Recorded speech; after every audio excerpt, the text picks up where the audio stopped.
soon as more than one person is working on a big project together, it's legally the best option to register as a corporation. The reality was that Spill and their accompanying channels were part of a larger company that had branched out into the tea community, and although people involved with the channel were actually quite interested in the stories that they covered, they weren't exactly how they portrayed themselves, and that gave some in the community reason for pause. Now, I looked online and found out that AWED Corp became incorporated in 2013. I even paid the Canadian government to get AWED Corp's certificate of incorporation. So my question to you is pretty simple. Who are you going to believe? Spill saying that the corporation was a reaction to their 2018 YouTube channel growing, or the Canadian government saying that this corporation has been around since 2013? The tea community appeared to be a target for companies and content farms who had been looking for a way to capitalize on the evident draw of commentary channels. What makes tea channels so attractive to businesses, though? Well, I think it's because they often integrate reporting of factual or speculative information in a rather straightforward manner. It's not difficult to grasp, but in cases like Spill, all they had to do was attempt to cut out bias from the reporters themselves. So although the channel felt like a tea channel, it was moreover a news channel covering tea topics with a nice presentation. And any attempts to add personality, such as their grill channel, have not attracted that much attention because of it. With that in mind, the Spill family hasn't taken up too much space despite their impressive collective size, and other up-and-coming creators have still been able to carve out a niche for themselves,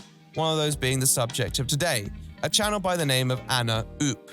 Hey loves, your girl is back with some extra hot tea this time. Y'all are not gonna believe the drama that went down this week. Anna Oop is a tea channel who has grown to be one of the most influential creators in her sphere, with over 2 million subscribers on her main channel and nearly 4 million subscribers when counting her other channels, focusing more on true crime. Did you guys ever see any of the TikTok videos about Isabella? What did you think when you saw them? I can't wait to read your thoughts and discussions down in the comments below. Her all-American girl charm and sassy nature is well complemented by editing with real personality behind it, resulting in content that appears to have captured the hearts of many viewers, with her true crime content garnering popularity for being a bite-sized accessible breakdown of often very complex cases. All in all, she seems to be the prime example of individual success in the face of a climate that is becoming more and more demanding of creators, with thousands tuning into her channels every day to hear that voice and the person behind it. But was there more to this humble 21-year-old than meets the eye? Well, today we're going to be doing some investigating of our own, following Anna Oop's timeline and seeing whether this success story was really as organic as it seems.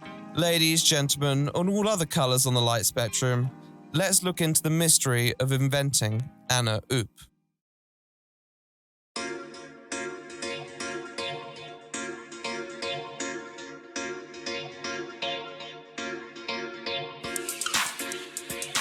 The YouTube channel for Anna Oop was created in May 2019. It's hard to really say too much about them at this point, as many of their videos from back then were deleted, and I do want to save a bit of information for later. But I think from the off, Anna knew what sort of creator she wanted to be, particularly with a name like that, which refers to a popular meme that regularly circulates around the beauty and other communities. I crashed in my back seat for a couple of hours, and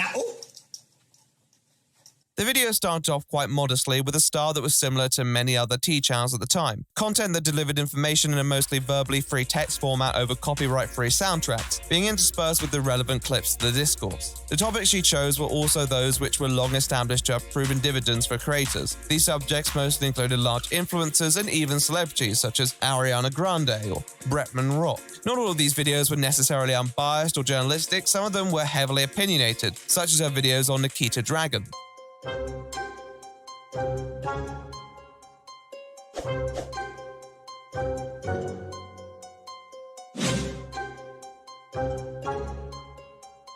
These are all important aspects to building an individual's relationship with an audience, whether it be positive or negative. There are people who like Nikita Dragon, there are people who do not like Nikita Dragon. But having people who care is already half the battle to engage them with your videos. Such content drives up engagement and encourages people to like, dislike, and leave their comments. However, if you're only known to be a dedicated hater, then you're not really going to build much potential with your viewers. Your takes still need to be somewhat reasonable and elaborated from their point of view, and Anna Oop did that for many people. Her strong skills in production and conveying digestible, if lightweight information garnered her an audience very quickly. And when I say very quickly, I mean nearly immediately. By the time December 2019 came around, Anna was already approaching 50,000 subscribers, something that few creators could merely dream of in the first 8 months of their content creation. But subscribers weren't the only thing she was building. Most importantly, she was building a rapport with those who viewed her, and she knew the importance of this. She'd regularly advertise her Twitter and Instagram so she could promote fan art of herself, and was seemingly an active member of the community at this time, talking with audience members and fellow creators. She had a few gimmicks as well. The most interesting one was calling her viewers and people she interacted with love, an intentional misspelling of a word that can mean a term of endearment in certain places. They were building a persona with identifiable yet unique characteristics, and people were tuning in for them,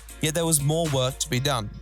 Heading into the new year 2020, Anna seemed determined to take her channel to the next level, and in January she switched from the commonly used text format to using her own voice. Normally you'd think there would be more of an announcement or at least some build-up to such a change in format. You'd think there could be some attention in a voice reveal at least, but it seems that Anna didn't want to make a scene, and I can't blame her for that. The first documented video to use her voice is the upload on Nikki's tutorials, and given the subject, Anna's somber tone appears to be appropriate. Of course, many people are all pretty mad about this and want to know who did this to Nikki. There's been a lot of speculations, and some people are even accusing famous YouTubers and some of Nikki's closest friends. There were even rumors that one of the blackmailers was the company Two-Faced,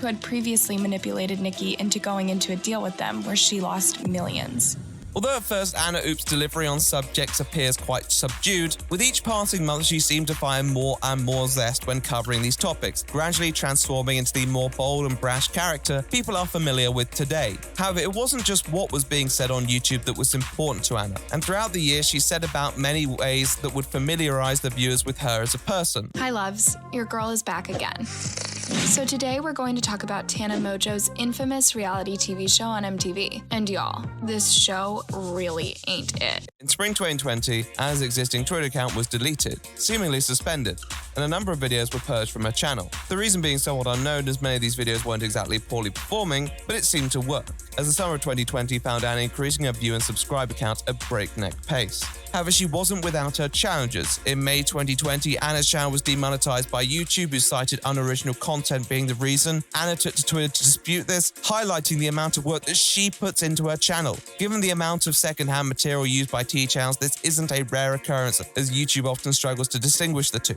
Anna also used her platform to stick up for another creator who found themselves in a similar situation. She also found the time to be outspoken in support for social causes such as BLM, the Lebanon crisis, and LGBT rights, characterizing them as causes that meant a lot to her. She'd post memes, provide opinions, celebrate her birthday, which was on the 12th of July, and even hosted a Twitter Q&A, all of which enabled her to build a closer relationship with her viewers. Some of her answers were a little nondescript, but you can't expect a creator to be comfortable with giving all their personal details out to the public. With that said, her favorite film series is The Hunger Games, her favorite animal is a koala bear, and her favorite game is Roblox. They weren't surprising details, but they were meaningful to those who supported her, and her personality only became more iconic. Ugh, we love an unbothered queen. In the space of barely a year and a half, Anna Oop had transformed the landscape of the tea community into one suitable for her. Her strong production value and excellent upload schedule, paired with an identifiable character, made her a force to be reckoned with, and Anna knew the importance of retaining people who cared about her.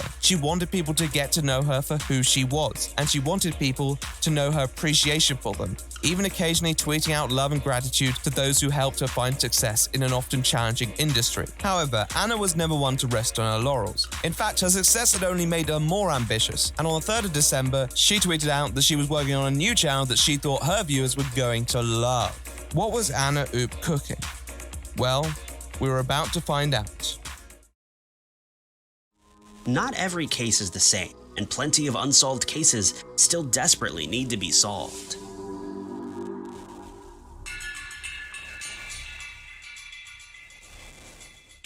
It's really hard to think of a more significant development to the YouTube community in the last few years than that of the true crime genre. Now, true crime has always possessed a presence in mainstream media. It long pre-existed YouTube and will probably long outlast it. However, the storytelling aspect appears to have taken its grasp in the last few years, with many creators garnering millions of subscribers for their coverage of criminal cases, solved and unsolved. There's always been a bit of stigma around the inclusion of such topics, particularly given the fact that it's being published to potentially millions of people, and some would rather have it out of the spotlight. Nonetheless, the consensus seems to be that if these topics are treated with the due amount of respect, then there is a place for them. Interestingly, there seems to be a decent overlap between tea and beauty communities and true crime, with certain true crime creators having beauty roots, with some still integrating it into their videos. And it seems that Anna pertained that same penchant for the morbid. It was clear that by the end of December, her new channel was going to be true crime related. The 18-year-old boy has been arrested for allegedly killing his neighbor to get more followers and fame on TikTok. The first video was uploaded on the 5th of January. It followed the story of a TikToker who had slain his neighbors for fame. It was a suitably macabre topic, though Anna's voice does take a bit of getting used to in this context. Honestly, she sounded more down when she was talking about Nikki tutorials. According to Zach's public defense lawyers, the video shows her telling the neighbors to get off their property. She told them that they better back up because they were not going to like what's coming out of the house. Sounds like a threat, right? Nonetheless, the video was well received and accumulated a strong view count, with the channel approaching 100,000 subscribers in the space of a few days, a surprising statistic all things considered. But it must have reflected the strong cult of personality that someone like Anna Oop had built, and in the next month she continued to upload consistently on the Anna Souls channel. Pretty impressive considering that she still had a main channel to run as well. And in spite of what may have appeared as time constraints, she also managed to maintain an upload schedule on there as well. Fortunately, most of these videos were limited to approximately 10 minutes at most, which likely allowed her to divide her time fairly evenly between the two projects. However, although she was still experiencing growth on her main channel, the true crime one appeared to be experiencing the greatest proportional success, accruing over 300,000 subscribers by the time April came around. Now, such impressive statistic, you might expect one to consolidate their achievements and focus on how to make sure that such levels of commitment can be preserved. But Anna had different ideas, and on June of the same year, launched another channel,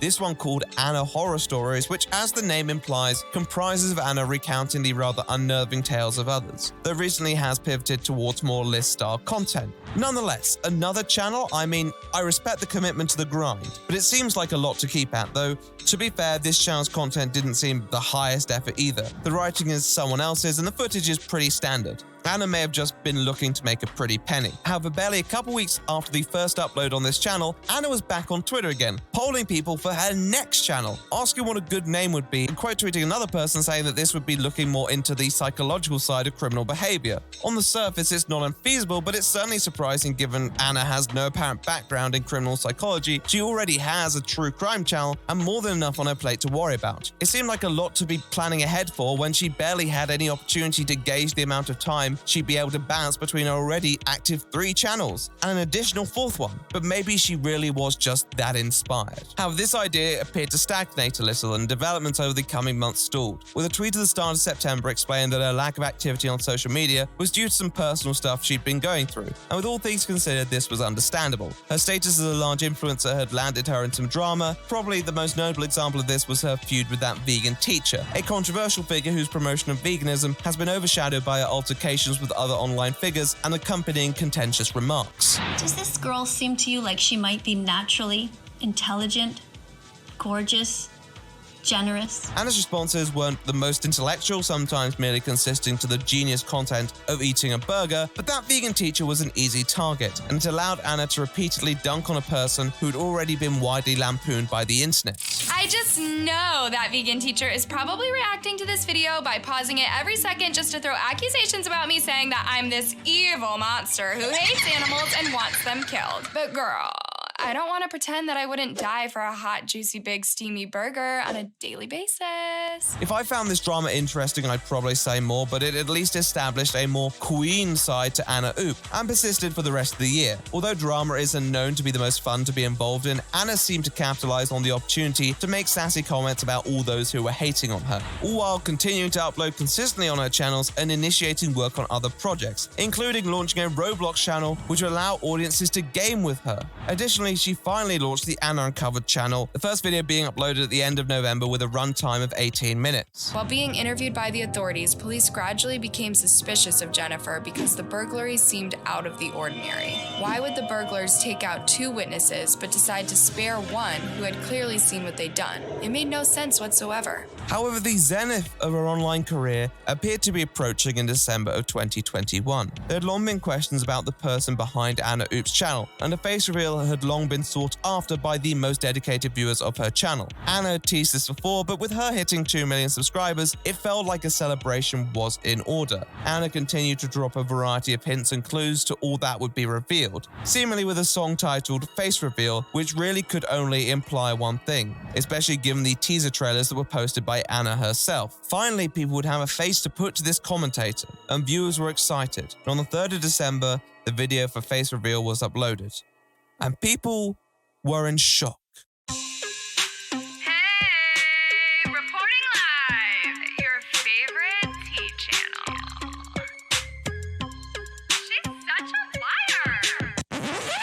What the fuck was that?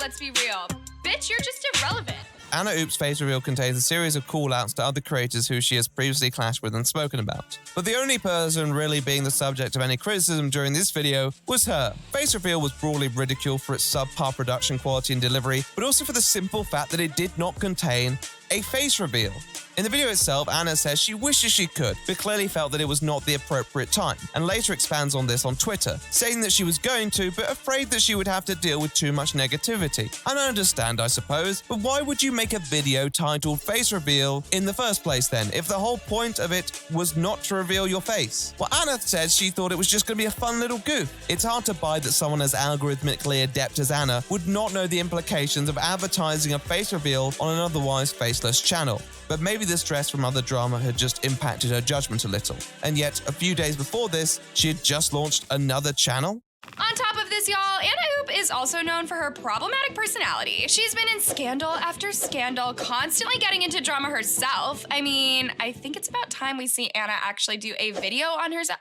Oh. This was just too much for one person, and surely she was spreading herself incredibly thin by doing so. And not too long after, this theory may well have been proven correct. Now, there had always been stigma around Anna's channel, but a lot of the criticisms up to a point were quite subjective. Her opinions were poorly formed, her attitude was annoying, and her content was clickbaity. They may have all held some validity, but that doesn't tend to make a particularly eye-catching discussion to those outside of the sphere. However, a couple weeks after Face Reveal, Anna put out an interesting post on her Twitter and YouTube community tab, complaining that a person had copyright struck her without justification or ownership of content that she'd been uploading. She also singled out the channel that had copyright struck her, a channel by the name of Truthful Reality, another true crime creator who had covered some of these same stories before Anna. On superficial inspection, one can't necessarily claim ownership of topics, and a strike on a channel for doing so would be wholly unjustified. However, as Anna's tweet and YouTube community post began to pick up traction, a growing backlash from viewers began to form, many of whom stating that Truthful Reality had claimed footage that he personally owned and published solely, and Anna had directly lifted this without any transformative value.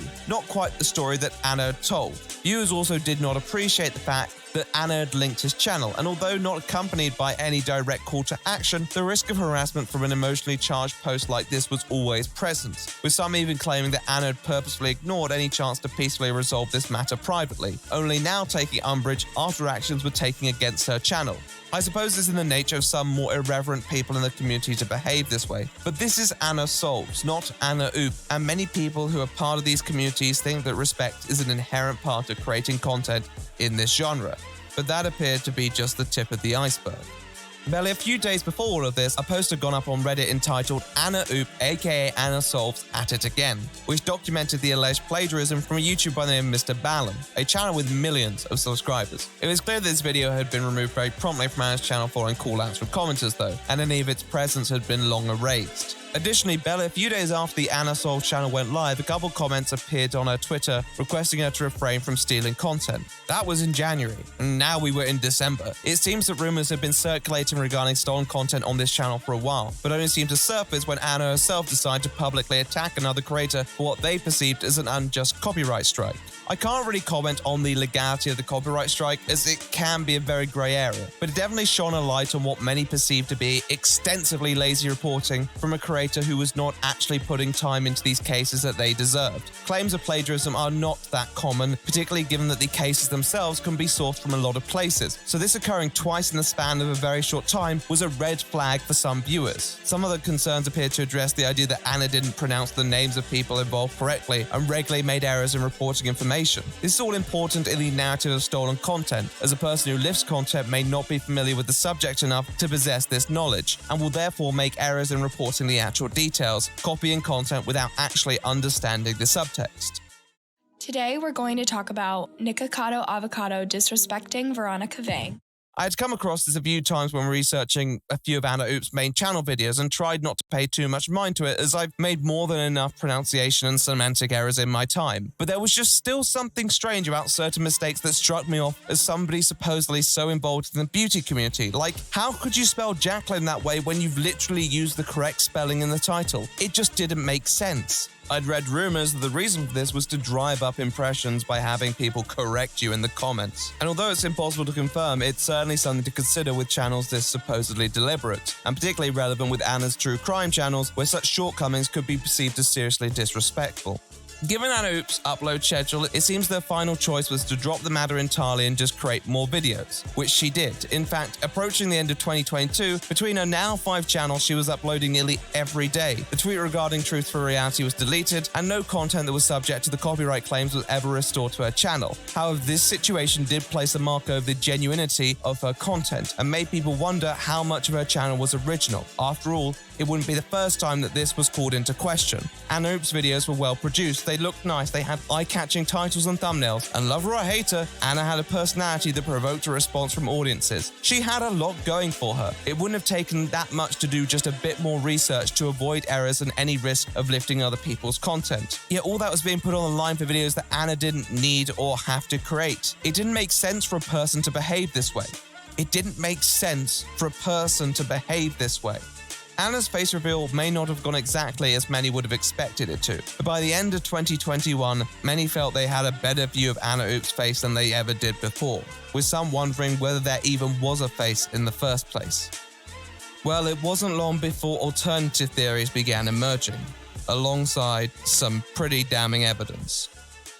Now, the trail of breadcrumbs seem to point out to this channel, who we are going to lovingly call Team Anna Hoop.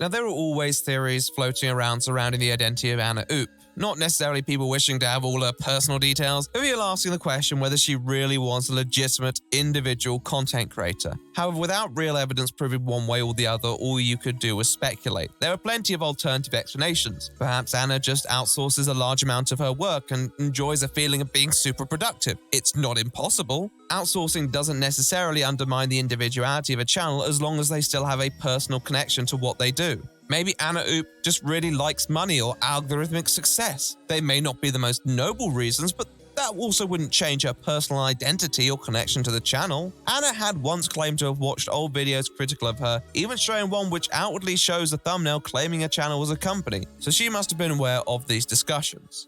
Don't ask. I've already seen all the hate videos about me on YouTube, but let me remind you that my only job here is to entertain y'all, and that's why your girl decided to launch my new channel, Anna Plays. However, the drama surrounding the copyright strike did ring a few alarm bells. A large majority of creators still want to be proud of the work they attach their brand name to, even if there are significant contributions from other parties. But Anna's posts seem to convey a lack of understanding of how this copyright strike even came about. They say it was for no reason at all. Even if you didn't edit the content yourself, the first thing you do is try and establish exactly why this happened. Anna is obviously aware this isn't just some random bloke or corporation trying to cash in on her content because she links his channel. This is another true crime YouTuber who probably cares about his reputation as well. So there was clearly some motive behind the strike, whether you think that was justified or not. But Anna couldn't put 2 and 2 together, which is very strange indeed. There have been murmuring since then that there was more to this story, including an earlier comment that alleged that Anna had ignored attempts to reconcile the matter in private, but ultimately the story appeared to fizzle out. However, there were other developments that were going on in the nearby drag race community that would throw the case wide open. So let's go there now briefly. Hey Queens! Some people found this dig from Carmen to be a little out of line because Gottmik's appearance on the show was a big deal. Regardless of the fact that Mick identifies as male, having a trans queen on the season was huge. This is Butterface. They're a channel that operates in the drag race community that follows the famous RuPaul show of the same name. On the 1st of January 2022, another channel by the name of Top RPDR Videos uploaded a video accusing Butterface of ripping their content without providing any credit, subsequently profiting off the success of this content. In our case, this channel went as far as using parts of our videos instead of hunting down the original material itself. Like it happened with this channel not so long ago, which is not only immoral, it's also very much illegal. Butterface then put out a response to this video, and although apologizing for any use of the original creators' material, denied that they were a content farm of any sorts, with a fully documented backstory and a variety of inspirations for their channel. However, this was further taken apart by Top RPDR Videos and the community as a whole, ripping into the inconsistencies and insincerity of such a post, with further evidence that the channel was merely a content farm. Meanwhile, a channel called Green Gay popped up in my comment section. He took a break from YouTube. He says his videos were stolen as well. And if I was sad before, now I'm starting to get a little bit upset. Oh, wait a moment, what the hell is this? I'm lucky, WoW hasn't noticed, no legal team, they don't mind me. They don't mind you? Didn't you just say, oh, no, sorry. That was part of the introductory spin on the narrative, designed to gain more sympathy before trying to perform some good old character assassination. Emotions over facts, people. Emotions over facts. However, there was one key detail amongst this all that piqued the interest of onlookers from T channels, and that was the accusation of the involvement of Anna Oop. It seems like Team Anna Oop, being a famous YouTuber with millions of subscribers, thought it would be nice to help her friend, Team Butterface, with her own channel. Not by,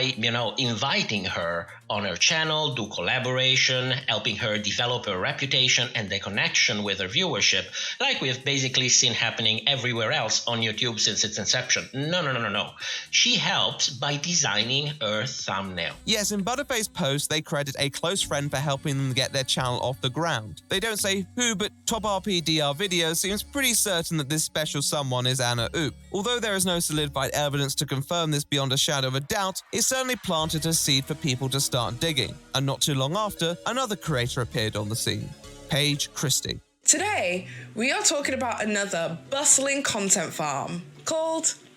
Anna Oop. Paige Christie is a commentator who has covered the topic of content farms before, most notably the Spill saga that followed a similar storyline. She had already expressed her doubts over the legitimacy of both Anna Oop and Butterface's channels earlier on in the previous year, but now seemed to have the evidence to prove that they were both connected. Butterface's first video,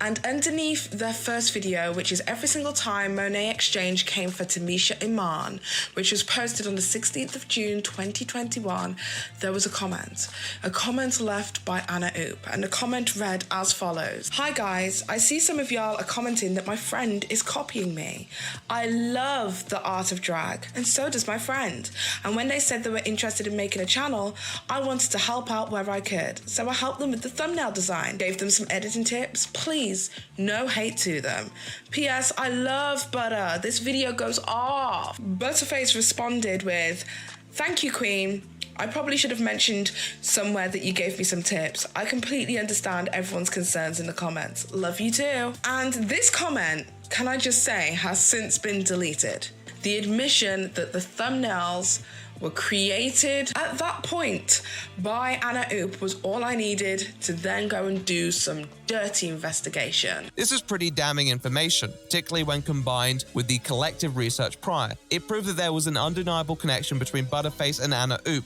and if Butterface was indeed as corporate as they appear to be, then unless they fooled Anna too, there was no real alternative explanation for how such a scenario could have transpired. If Anna truly was a friend, then unfortunately that friend was a business. I assume this was a shock to some, but I think most who followed the situation were just waiting for their suspicions to be confirmed. The truth was that we were seeing one person supposedly pumping out up to an hour of highly produced yet fundamentally hollow content every week. It simultaneously was too bad and too good to be true. Butterface is not returned. And I think it's because they know that they done goof, because the comments underneath, a lot of people are beginning to realize that this is a conglomerate. And especially when it comes down to straight up stealing other people's content, this is now majorly overstepping a line. The evidence had been stacking up for a while, but with all of it accumulating in one place, it enabled people to understand the depth of this masquerade. Behind it, a very telling story about Anna Oop. This person who had used their status as a self-proclaimed human being to tell stories, plead their case with YouTube on multiple occasions, and even talk about personal challenges going on in their life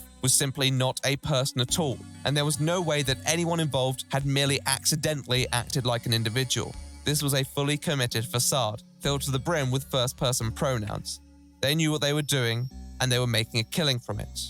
But who were they? Well, there was still a little more to uncover.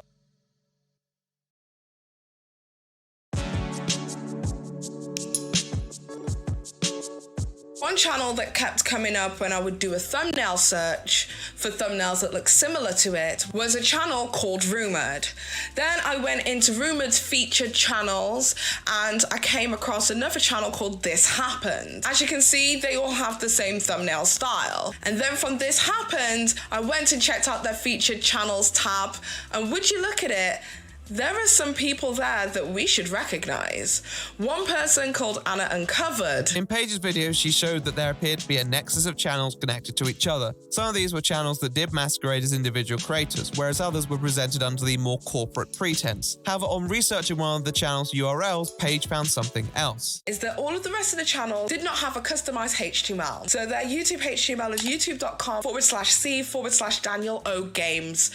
Daniel with the O being massive, Games, uppercase S, lowercase s. So one of the jobs it shows is female voice artist for big celeb channels, as well as the second one that was posted 29th of November, which is an American female voice artist for a celeb channel. So the advert reads as follows. They need 10 freelancers. Hello, we are a company called Video Creation Hub. We own several YouTube channels, and one of them is in the celebrity niche. To give you an example of the style of work that we're after, check out these channels. And one of them is the channel This Happened, and the other channel is Pop Juice. This led down a further rabbit hole which revealed two companies, Creolon and Video Creation Hub, both of whom specialized in one thing, YouTube automation. So O works for Video Creation Hub, which are the people who created this Upwork advert. And on LinkedIn, they state that they are a content writer, a freelance writer, and a contributing writer. But not only do they work for the Video Creation Hub, they also work for another company called Creolon Media. So the Video Creation Hub essentially is a company that considers YouTube profiles as real estate. They do something that they call YouTube automation. In essence, these companies are specially designed to build and consolidate large channels in their fan bases. They know how to communicate with the Gen Z mind. Ugh. They don't really list their techniques on the page, trade secrets I suppose, but then again I feel at this point it's somewhat evident. So this began to paint another very different picture. There may be actually individuals behind the channels themselves, but the production comes from a third-party company who turns that concept into a content farm. Page then provides further evidence to support this, and it begins to look a bit dystopian, honestly. An editor from Blank. Passionate about music, entertainment, writing, Dee has put her love for them together and specializes in music and entertainment journalism. Currently, Dee is a scriptwriter at Creolon Media Group, where she writes several scripts a week for the Butterface YouTube channel. Creolon Media appears to be aiming for a plethora of genres in the coming months, advertising roles in channels relating to soccer, tech-based horror, rap music. They're essentially shooting for world domination, or the next best thing. This was daunting. These people essentially create entire automated channels with voiceover artists, with writers, with researchers, with editors, with thumbnail creators, with graphic designers, with producers, with Literally just everything it is that you could possibly need to have a channel and make it run. There was really very little to add at the end of Paige's videos. She channels the frustration of an individual creator who sees many of her peers struggling to keep up with the sort of farm that companies like Crealon and Video Creation Hub are operating. Not necessarily being bothered by their existence, but more about the lie that they wanted to present themselves as one of us. Paige also made a follow-up video where she briefly spoke to Truth for Reality and gave his side of the story more attention as well. Yeah, I reached out to her on 2 occasions.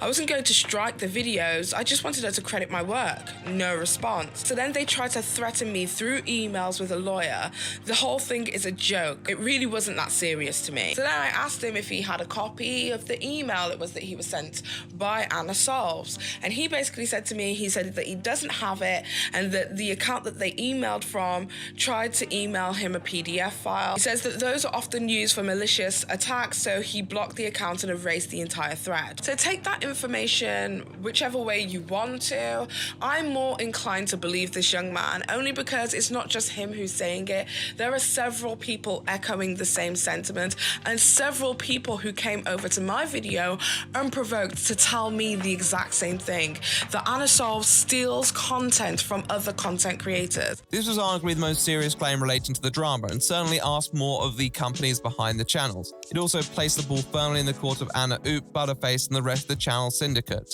However, their response was more to erase evidence. As noted in Paige's video, the comment from Anna was quickly deleted after it was discovered. The video that comment appeared on was subsequently set to private as well, and a large majority of leads that Paige followed in her video were removed or hidden. Although Anna would later use the phrase "our videos" on Twitter, this seems to be the closest that there is to an acknowledgement that this is more than one person. However, in a way, sometimes a lack of response can be considered a response in itself. Outside of the occasional tweet, Anna Oop's social media accounts largely fell silent. They stopped posting on their community tab altogether on each of their channels and just returned to the regular upload schedule. Anna Oop still has a personality, unfortunately, but outside the content there is no real attempt to build a fan base. Anna Plays, the channel that was designed to cultivate a closer relationship between the channel and the audience, uploaded their last video in May 2022 and has been dormant since. Interestingly, not nearly a month after, another channel returned to the platform, Butterface, with a video about drag queen drama. What a surprise. Their video on the topic of a queen pretending to be a Reddit to defend themselves was at least somewhat ironic,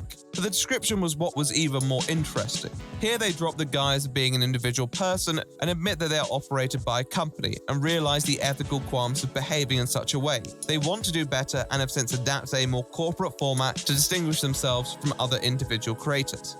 This wouldn't have been a bad response if this had been their first response. Unfortunately, they already had one shot at explaining themselves, and many people considered this apology to be a result of their failure to maintain the masquerade. I think the apology also rang hollow in the greater sense as well, because other channels that were seemingly friends with Butterface and were proven to be a part of this syndicate, most notably Anna Oop, were still using personal branding to do just what Butterface admitted to be unethical. But sometimes friends have different opinions, I suppose. I'm sorry, but why does every Kardashian or Jenner out there try to ruin their memes by profiting off them and reusing them over and over again? Nonetheless, the apology did serve as strong confirmation for the broader theory surrounding these channels, and ultimately proved that no matter what was hidden, the explanation remained the same. Anna Oop was not who they said they were, and they were just one of the many channels that began to infiltrate the creator sphere. Who knows what these channels are or if we can even identify them. But regardless, if Butterface or Anna Oop's presence meant anything, it meant that they were already here. It's a pretty simple observation to make, but I think what bothered people the most was just the lie in the first place. It's not like this was the only way for corporate channels to survive in the 21st century. There is more than enough proof you can thrive in your own space regardless of who owns you,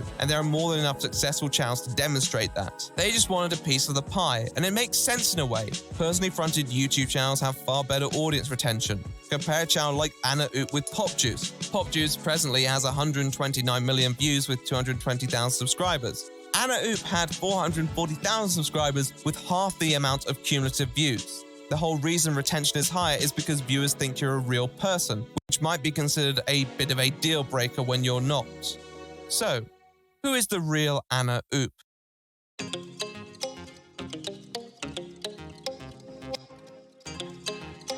As we kind of found out already, there's certainly a degree of deception involved in the curation of these channels. But when establishing the timeline for this situation, you'll realize there are more smoke and mirrors that had not been accounted for. Let's start from the top with one simple factoid that we know to be true. Anna Oop's channel was launched on the 12th of May 2019. That makes sense to this timeline given the channel's subsequent success in the following years. However, we also know that around the start of 2020, Anna Oop conducted an overhaul on their channel. Their social media accounts and a large number of videos were subsequently deleted. I can't give you the exact reason why without speculation, but I did say I would return to this point, and that's because there is something interesting about their original Twitter that has been preserved, and that is the use of plural pronouns to describe their channel. At first when I found it, I assumed that it could be a typo, but it kept appearing and appearing and appearing to a point where I assumed that it must have been intentional. Anna Oop started out as a corporate channel that knew to an extent it was just that. Although there seemed to be an individual person assigned to their social media, the channel was quite transparent about it being more than one person. However, by May 2020, this had completely changed, and even their YouTube description read that they were a 21-year-old girl from America, which I always found such a strange detail to include in their channel because I don't think that many people could care enough about their About page to update it with every passing birthday.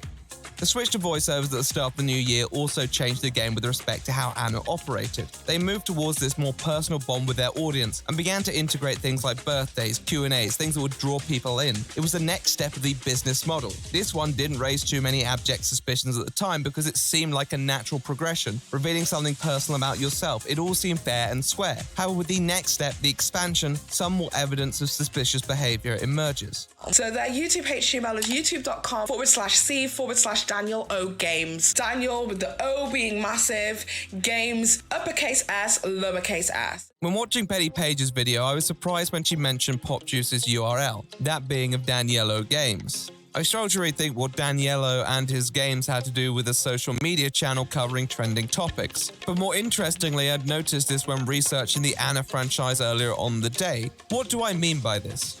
The interesting detail about Anna's secondary projects is that Anna Solves, Anna Uncovered, and Anna Horror Stories channels were seemingly founded before Anna Oop's own channel was. Now, this wasn't something dubious beyond doubt. Plenty of people have old channels they may revamp for content production, but it certainly made one curious. And then you go to the archives of these channels, and on each of these accounts, you will find an old screenshot of the channel belonging to someone who seemingly has no relation to Anna Oop whatsoever. These channels typically display around a 5-figure subscriber count and seemingly all relate to Hispanic content creators, which I also found to be a very strange connection. So it appears that people behind the Anna Oop channel purchased these channels as they believed it would maximize their chances for subscriber growth, which also explains why Anna was so close to reaching 100,000 subscribers so soon after their first video on the Anna Solves channel. However, when returning to this theory today, I hit a roadblock because the Anna Horror Stories channel that I pulled up said it was created in June 2021, which would have been around the time the channel went live. I took a moment to wonder whether I just made a mistake. It wouldn't be the first time, but I thought I'd retrace my steps to the tweet promoting the channel.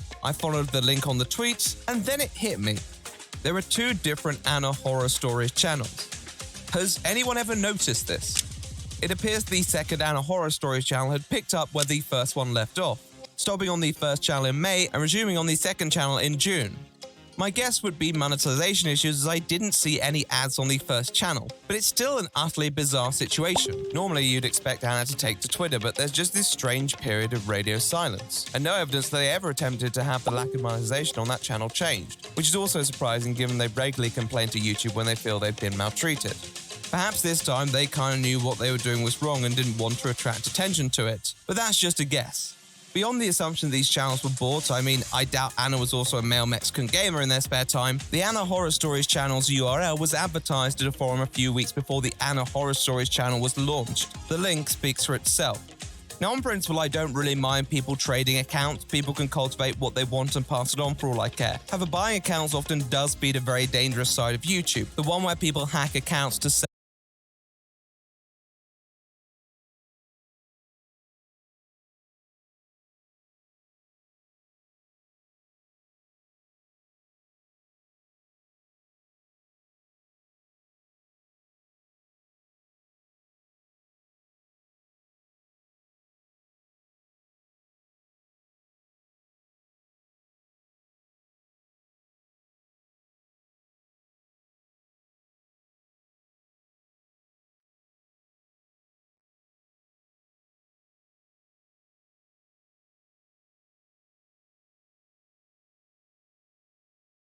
Halo.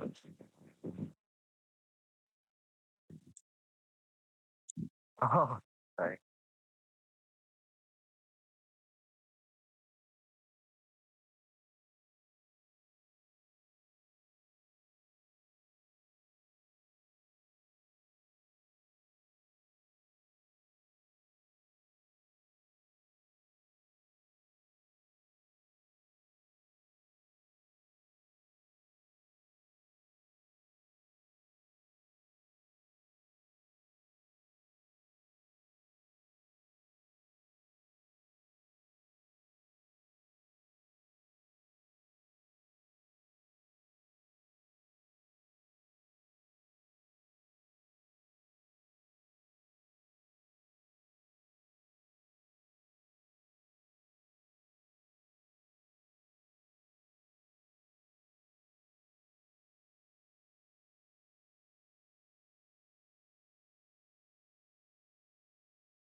私の愛なんですよ。どう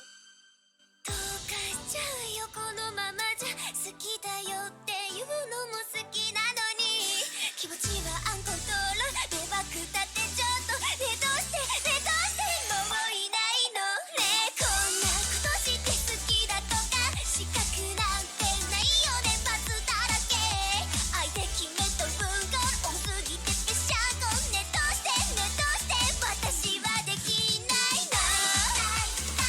だって好き好きたいたいたい、だって大好きたいたいたい、だって好き好きたいもったい、君が好きなのに、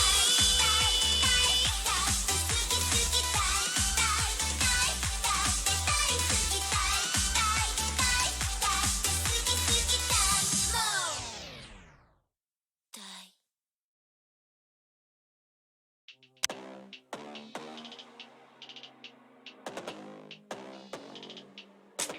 一食中プラスアイミスユー、来週会えますかの KTS、 許されない生きがいも息もできない狂気は私の愛なんですよ。みんなは良くて私はダメなんて、理不尽ビトゥインレイアンダイ、重いから捨てようだなんて、そんなの絶対無理無理無理無理。食欲ない、眠れない、髪もボサボサ、これからどう生きていけばいいの、教えてくれなきゃ私になれない。一食シュウマイなさいミスユー、こんなに一途でキュートなハート勝ちまみれ泣いてる終わりだ、あなたが踏んだの私の愛なんですよ。どうかしちゃうよこのままじゃ、好きだよっていうのも好きなのに、気持ちはアンコントロール、迷惑だってちょっとね、どうしてね、どうして認めてくれないの。だって好き好きたいたいたい、だって大好きたいたいたい、だって好き好きたいもったい。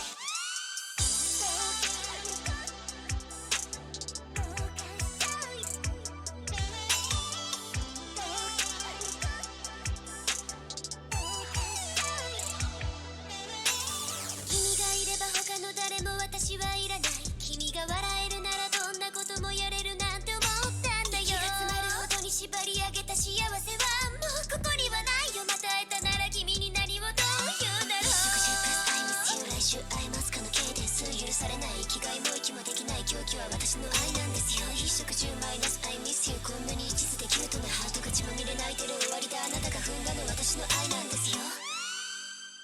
どうかしちゃうよこのままじゃ、好きだよっていうのも好きなのに、気持ちはアンコントロール、迷惑だってちょっとね、どうしてね、どうしてもういないのね。こんなことして好きだとか資格なんてないよね、パスだらけ。相手決めと文言多すぎてぺしゃんこね、どうしてね、どうして私はできないの。だって好き好きたいたいたい、だって大好きたいたいたい、だって好き好きたいもったい、君が好きなのに、だって好き好きたいたいたい、だって大好きたいたいたい、だって好き好きたいもったい。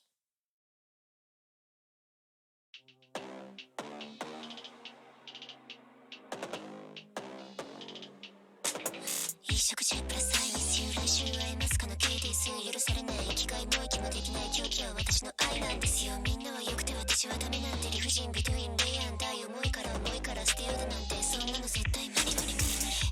食欲ない、眠れない、髪もボサボサ、これからどう生きていけばいいの、教えてくれなきゃ私になれない。一食シュウマイなさいミスユー、こんなに一途でキュートなハートが血まみれ泣いてる終わりだ、あなたが踏んだの私の愛なんですよ。どうかしちゃうよこのままじゃ、好きだよっていうのも好きなのに、気持ちはアンコントロール、迷惑だってちょっとね、どうしてね、どうして認めてくれないの。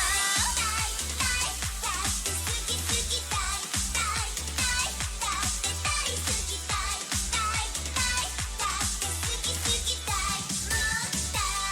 い。どうかしちゃうよ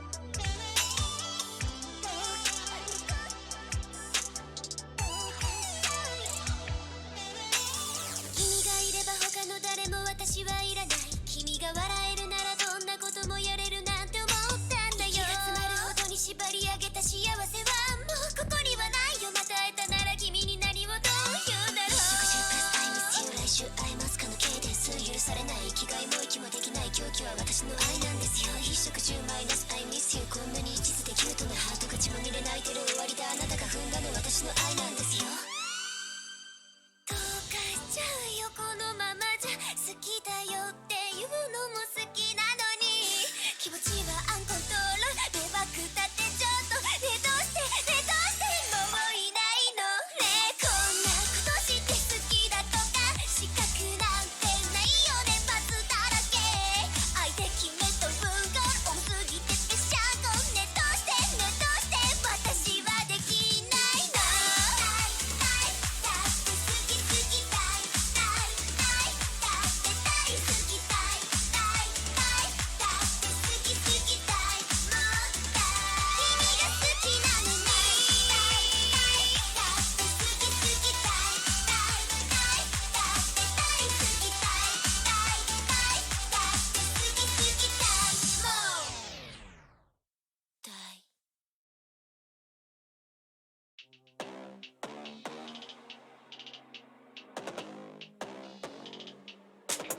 衣食住プラス愛ミスユー。来週会えますかの K です許されない生きがいも息もできない狂気は私の愛なんですよ。みんなは良くて私はダメなんて理不尽ビトゥインレイアン大重いから捨てようだなんてそんなの絶対無理無理無理無理。食欲ない眠れない髪もボサボサだからどう生きてけばいいの教えてくれなきゃ私になれない。衣食住マイナス愛ミスユー。こんなに一途でキュートなハート勝ちまみれ泣いてる終わりだ。あなたが踏んだの私の愛なんですよ。どうかしちゃうよこのままじゃ。好きだよっていうのも好きなのに、気持ちはアンコントロール。迷惑だってちょっとね、どうして認めてくれないの。だって好きたいだって大好きたいだって好きたいもったい。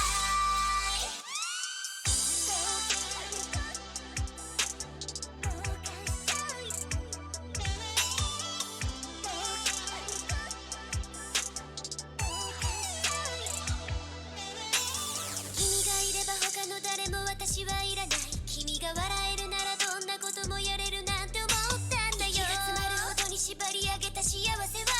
ここにはないよ。また会えたなら君に何をどう言うだろう。食事プラス愛ミスユー。来週会えますかの K です許されない生きがいも息もできない狂気は私の愛なんですよ。衣食住マイナス愛ミスユー。こんなに一途でキュートなハートが血まみれ泣いてる終わりだ。あなたが踏んだの私の愛なんですよ。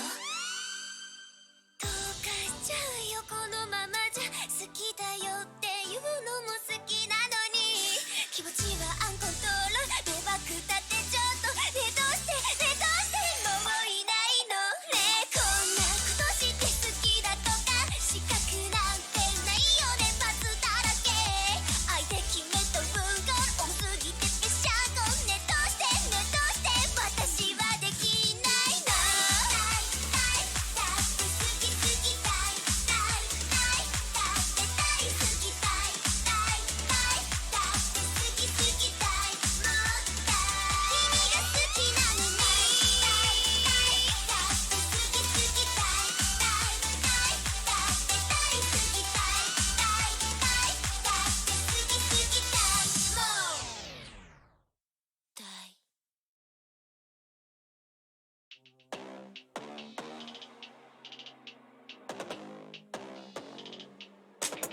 衣食住プラス愛ミスユー。来週会えますかの K です許されない生きがいも息もできない狂気は私の愛なんですよ。みんなは良くて私はダメなんて理不尽ビトゥインレイアン大重いから捨てようだなんてそんなの絶対無理無理無理無理。食欲ない眠れない髪もボサボサだからどう生きてけばいいの教えてくれなきゃ私になれない。衣食住マイナス愛ミスユー。こんなに一途でキュートなハートが血まみれ泣いてる終わりだ。あなたが踏んだの私の愛なんですよ。どうかしちゃうよこのままじゃ。好きだよっていうのも好きなのに、気持ちはアンコントロール。迷惑だってちょっとね、どうして認めてくれないの。だって好きたいだって大好きたいだって好きたいもったい。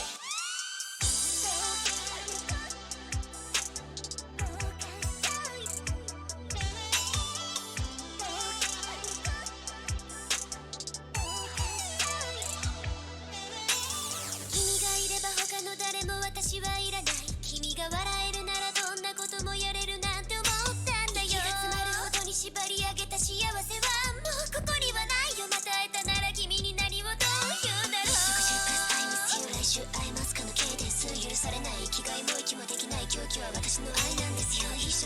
イナス I miss you こんなに一途でキュートなハートが血まみれ泣いてる終わりだあなたが踏んだの私の愛なんですよどうかしちゃうよこのままじゃ好きだよっていうのも好きなのに気持ちはアンコントロールでバック立ってちょっとねどうしてねどうしてもういないのねこんなことして好きだとか資格なんてないよねパスだらけ相手決めと文言多すぎてぺしゃんこねどうしてねどうして私はできないのだって好き好きだいだって大好きだいだって好き好きだいもう君が好きなのにだって好き好きだいだって大好きだいだって好き好きだいもうだい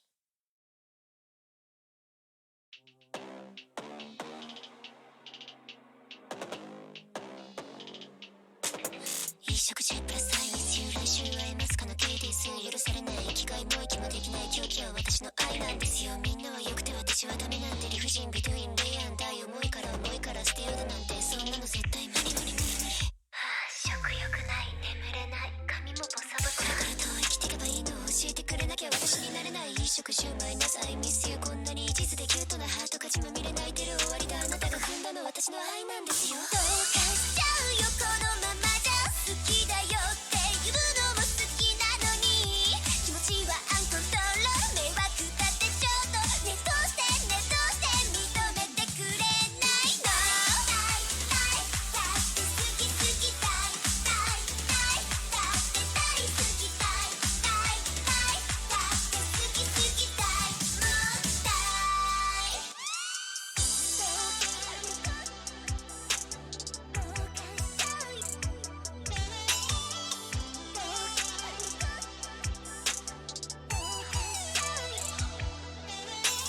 君がいれば他の誰も私はいらない君が笑えるならどんなこともやれるなんて思ったんだよ息が詰まるほどに縛り上げた幸せはもうここにはないよまた会えたなら君に何をどう言うだろう食事プラス I miss you 来週会えますかの K です許されない生きがいも息もできない狂気は私の愛なんですよ一食10マイナス I miss you こんなに一途でキュートなハートが血まみれ泣いてる終わりだあなたが踏んだの私の愛なんですよ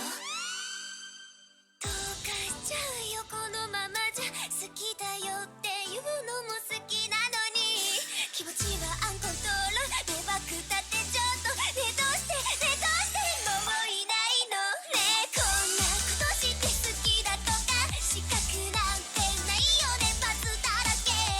相手決めと文言多すぎてぺしゃんこねどうしてねどうして私はできないのだって好き好きだいだって大好きだいだって好き好きだいもうだ君が好きなのにだって好き好きだいだって大好きだいだって好き好きだいもうだい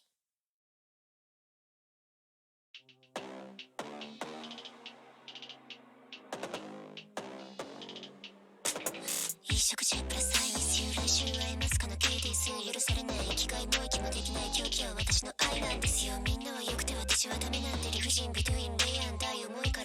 ら捨てようだなんてそんなの絶対無理無理無理無理食欲ない眠れない髪もボサボサこれからどう生きていけばいいの教えてくれなきゃ私になれない一食10マイナス I miss you こんなに一途でキュートなハートが血まみれ泣いてる終わりだあなたが踏んだの私の愛なんですよどうかしちゃうよこのままじゃ好きだよっていうのも好きなのに気持ちはアンコントロール迷惑だってちょっとねどうしてねどうして認めてくれないのだって好き好きだいだって大好きだいだって好き好きだいもうだい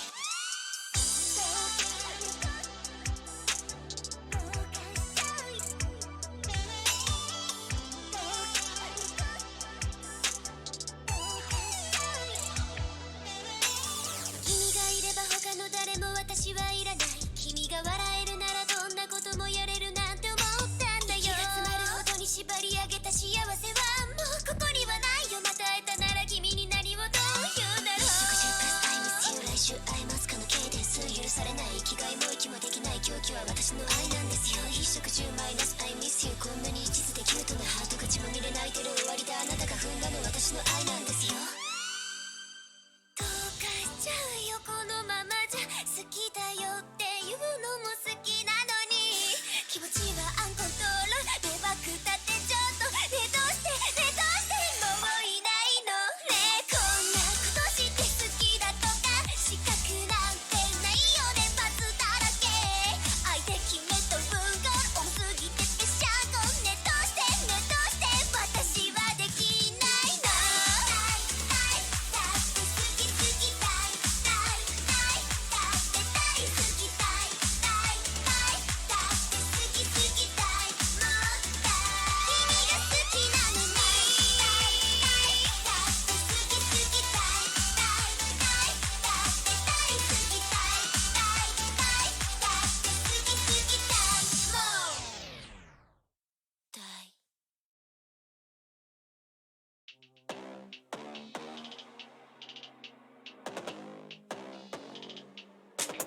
一食10プラス愛ミスユー来週会えますかの KDS 許されない生きがいも息もできない狂気は私の愛なんですよ。みんなは良くて私はダメなんて理不尽ビトゥインレイアンダイ重いから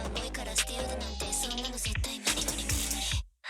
欲ない眠れない髪もボサボサだからどう生きてけばいいの教えてくれなきゃ私になれない一食10マイナス I miss you こんなに一途でキュートなハートが血まみれ泣いてる終わりであなたが踏んだの私の愛なんですよ。どうかしちゃうよこのままじゃ好きだよっていうのも好きなのに気持ちはアンコントロール迷惑だってちょっとねどうして認めてくれないの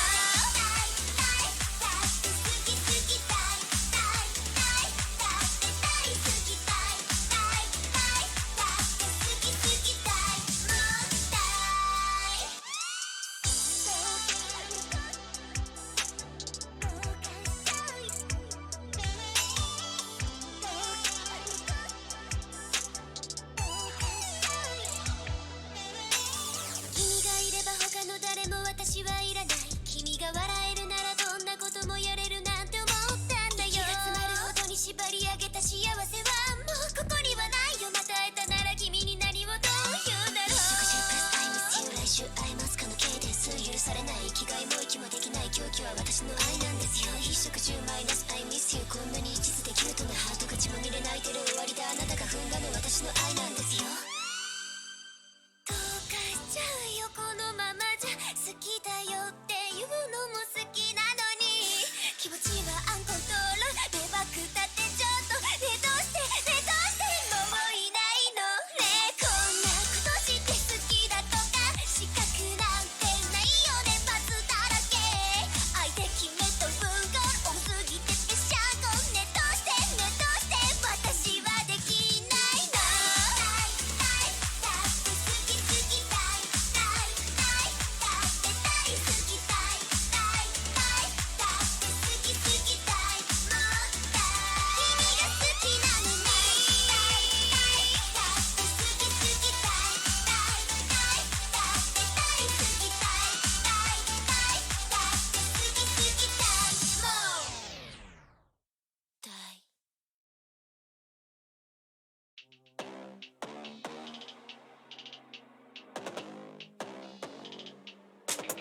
一食10プラス I miss you 来週会えますかの KDS 許されない生きがいも息もできない狂気は私の愛なんですよ。みんなは良くて私はダメなんて理不尽ビトゥインレイアンダイ重いから捨てようだなんてそんなの絶対無理食欲ない眠れない髪もボサボサだからどう生きてけばいいの教えてくれなきゃ私になれない一食10マイナス I miss you こんなに一途でキュートなハートが血まみれ泣いてる終わりであなたが踏んだの私の愛なんですよ。どうかしちゃうよこのままじゃ好きだよっていうのも好きなのに気持ちはアンコントロール迷惑だってちょっとねどうして認めてくれないの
食中プラスアイミスユー来週会えますかの KD 許されない生きがいも息もできない狂気は私の愛なんですよ。みんなは良くて私はダメなんて理不尽ビトゥインレイアンダイ重いから捨てようだなんてそんなの絶対無理無理無理無理。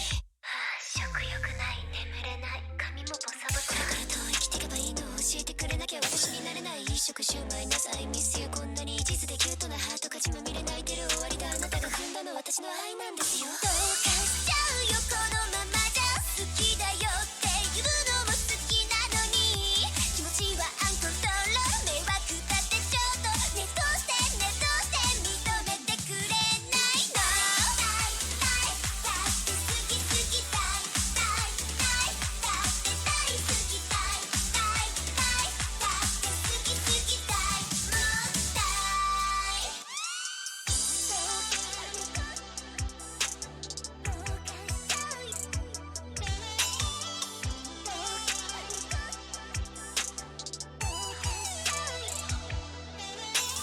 君がいれば他の誰も私はいらない。君が笑えるならどんなこともやれるなんて思ったんだよ。息が詰まるほどに縛り上げた幸せはもうここにはないよ。また会えたなら君に何をどう言うだろう。食中プラスアイミスユー来週会えますかの K です許されない生きがいも息もできない狂気は私の愛なんですよ。一食中マイナスアイミスユーこんなに一途でキュートなハートが血まみれ泣いてる終わりだあなたが踏んだの私の愛なんですよ。どうかしちゃうよこのままじゃ好きだよって言うのも好きなのに気持ちはアンコントロール迷惑だってちょっとねどうしてもういないのね。こんなことして好きだとか資格なんてないよねパスだらけ相手決めと文言多すぎてぺしゃこねどうして私はできないの。だって好き好きだって大好きだって好き好きだもったい君が好きなのにだって好き好きだって大好きだって好き好きだもったい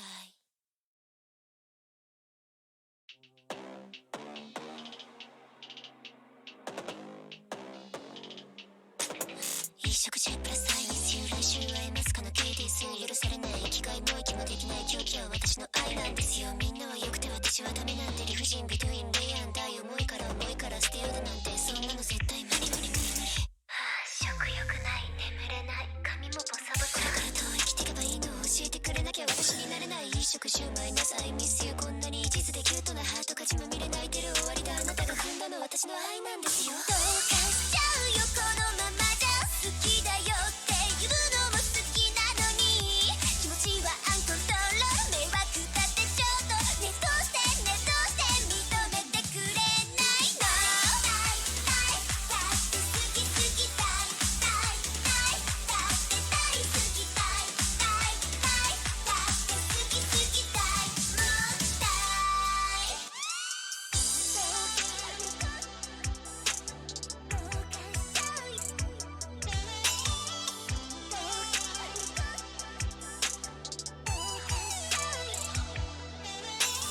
君がいれば他の誰も私はいらない。君が笑えるならどんなこともやれるなんて思ったんだよ。息が詰まるほどに縛り上げた幸せはもう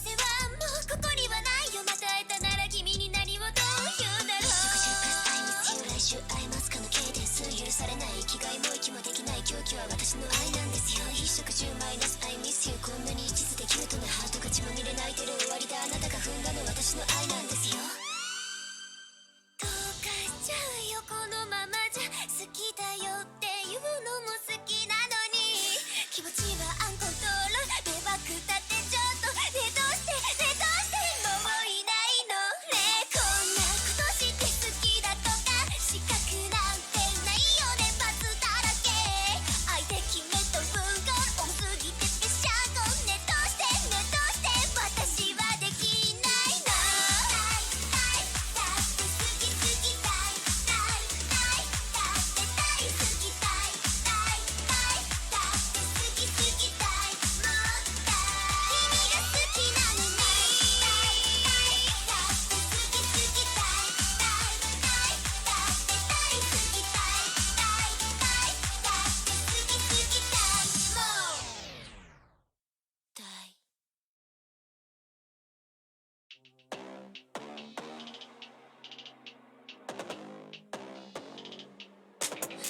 食中プラス愛ミスユー来週会えますかの KTS 許されない生きがいも息もできない狂気は私の愛なんですよみんなは良くて私はダメなんで理不尽ビトゥインレイアンダイ重いから捨てようだなんてそんなの絶対無理無理無理無理食欲ない眠れない髪もボサボサだからどう生きてけばいいの教えてくれなきゃ私になれない一食シュウマイナスアイミスユーこんなに一途でキュートなハート勝ちまみれ泣いてる終わりだあなたが踏んだの私の愛なんですよどうかしちゃうよこのままじゃ好きだよって言うのも好きなのに気持ちはアンコントロール迷惑だってちょっとねどうして認めてくれないのだって好き好きだって大好きだって好き好きだもったい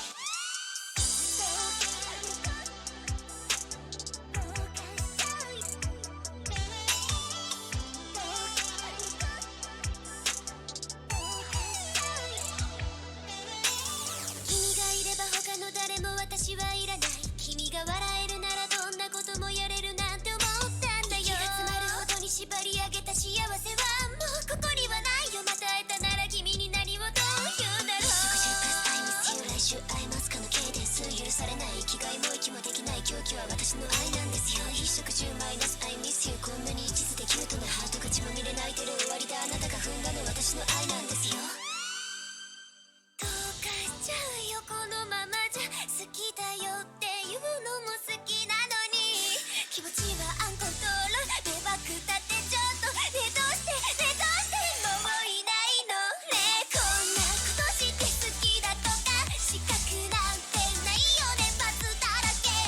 相手決めと文言多すぎてぺしゃこねどうして私はできないのだって好き好きだって大好きだって好き好きだもったい君が好きなのにだって好き好きだって大好きだって好き好きだもったい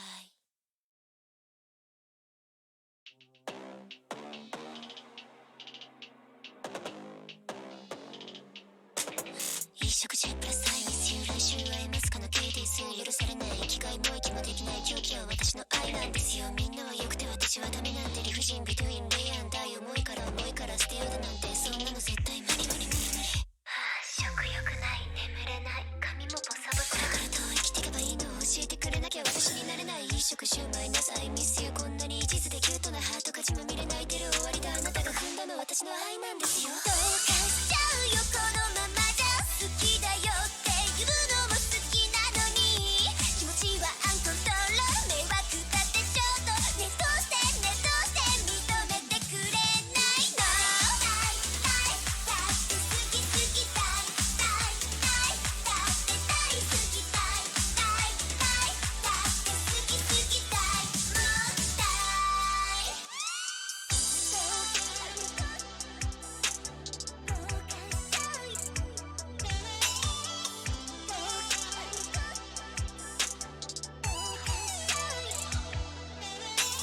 君がいれば他の誰も私はいらない君が笑えるならどんなこともやれるなんて思ったんだよ息が詰まるほどに縛り上げた幸せはも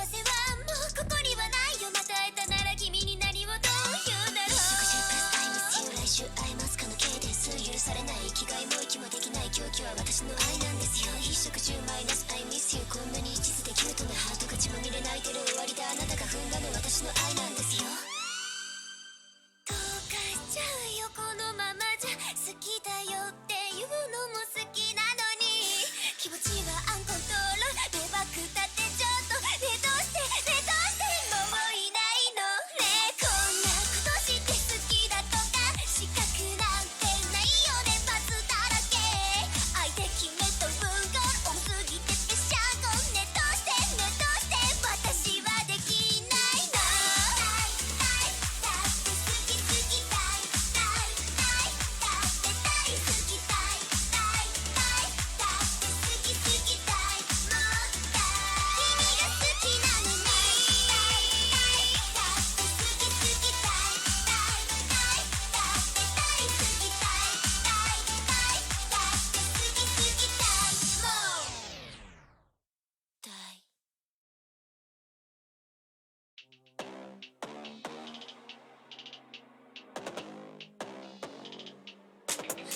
食中プラスアイミスユー来週会えますかの KD 許されない生きがいも息もできない狂気は私の愛なんですよ。みんなは良くて私はダメなんて理不尽ビトゥインレイアンダイ重いから捨てようだなんてそんなの絶対無理無理無理無理。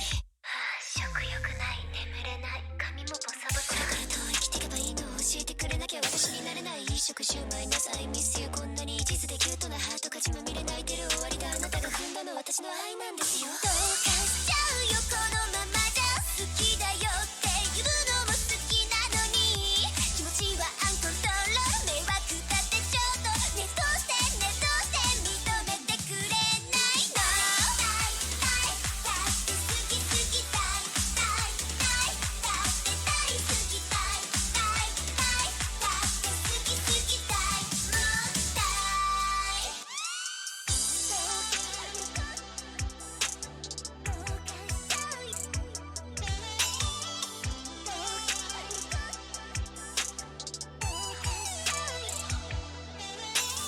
君がいれば他の誰も私はいらない。君が笑えるならどんなこともやれるなんて思ったんだよ。息が詰まるほどに縛り上げた幸せはもうここにはないよ。また会えたなら君に何をどう言うだろう。食中プラスアイミスユー来週会えますかの K です許されない生きがいも息もできない狂気は私の愛なんですよ。一食10マイナスアイミスユーこんなに一途でキュートなハートが血まみれ泣いてる終わりだ。あなたが踏んだの私の愛なんですよ。どうかしちゃうよこのままじゃ好きだよって言うのも好きなのに気持ちはアンコントロール迷惑だってちょっとねどうしてもういないのね。こんなことして好きだとか資格なんてないよね。パスだらけ相手決めと文言多すぎてぺしゃこねどうして私はできないの。だって好き好きだって大好きだって好き好きだもったい君が好きなのにだって好き好きだって大好きだって好き好きだもったい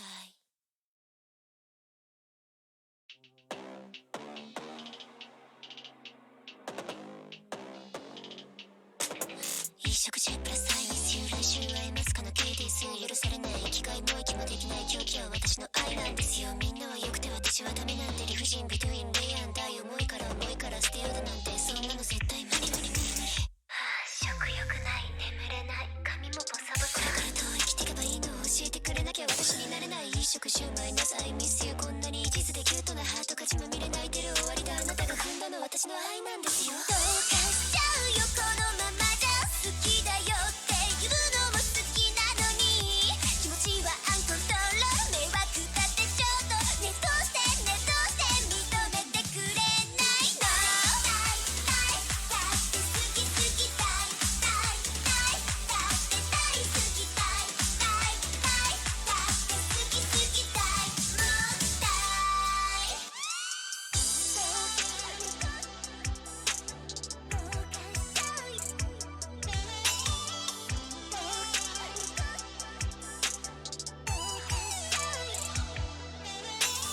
君がいれば他の誰も私はいらない。君が笑えるならどんなこともやれるなんて思ったんだよ。息が詰まるほどに縛り上げた幸せはもうここにはないよ。また会えたなら君に何をどう言うだろう。食中プラスアイミスユー来週会えますかの K です許されない生きがいも息もできない狂気は私の愛なんですよ。一食10マイナスアイミスユーこんなに一途でキュートなハートが血まみれ泣いてる終わりだ。あなたが踏んだの私の愛なんですよ。どうかしちゃうよこのままじゃ好きだよって言うのも好きなのに気持ちはアンコントロール迷惑だってちょっとねどうしてもういないのね。こんなことして好きだとか資格なんてないよね。パスだらけ相手決めと文言多すぎて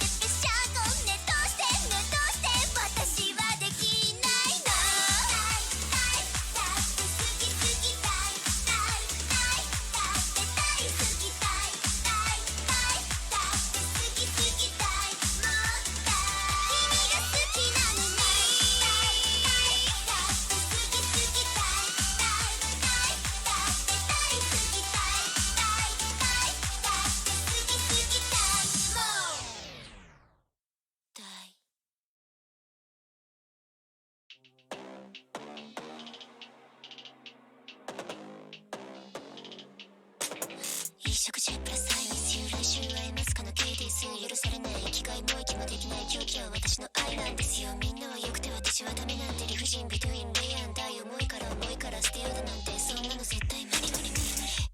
食欲ない眠れない髪もボサボサだからどう生きてけばいいの教えてくれなきゃ私になれない一食シュウマイナスアイミスユーこんなに一途でキュートなハート勝ちまみれ泣いてる終わりだあなたが踏んだの私の愛なんですよ。どうかしちゃうよこのままじゃ好きだよって言うのも好きなのに気持ちはアンコントロール迷惑だってちょっとねどうして認めてくれないの。だって好き好きだっ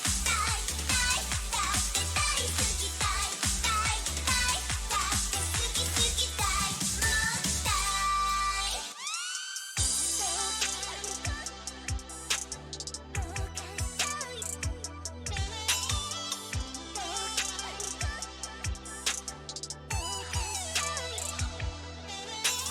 君がいれば他の誰も私はいらない君が笑えるならどんなこともやれるなんて思ったんだよ。息が詰まるほどに縛り上げた幸せはもうここにはないよ。また会えたなら君に何をどう言うだろう。一食中プラスアイミスユー来週会えますかの K です許されない生きがいも息もできない狂気は私の愛なんですよ。一食中マイナスアイミスユーこんなに一途でキュートなハートが血まみれ泣いてる終わりだあなたが踏んだの私の愛なんですよ。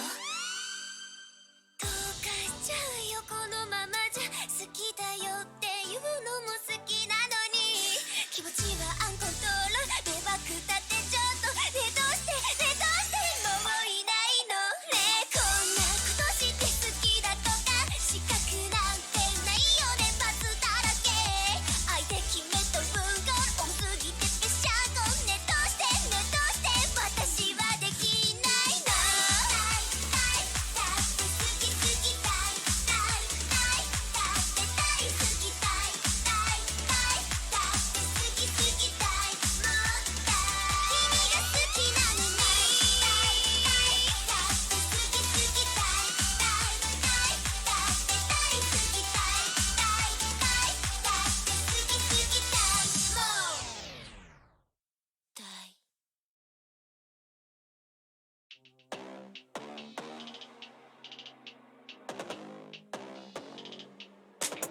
一食中プラスアイミスユー来週会えますかの KTS 許されない生きがいも息もできない狂気は私の愛なんですよ。みんなは良くて私はダメなんて理不尽ビトゥインレイアン大重いから捨てようだなんてそんなの絶対無理無理無理無理。食欲ない眠れない髪もボサボサだからどう生きてけばいいの教えてくれなきゃ私になれない一食シュウマイナスアイミスユーこんなに一途でキュートなハートが血まみれ泣いてる終わりだあなたが踏んだの私の愛なんですよ。どうかしちゃうよこのままじゃ好きだよって言うのも好きなのに気持ちはアンコントロール迷惑だってちょっとねどうして認めてくれないの。だって好き好きだ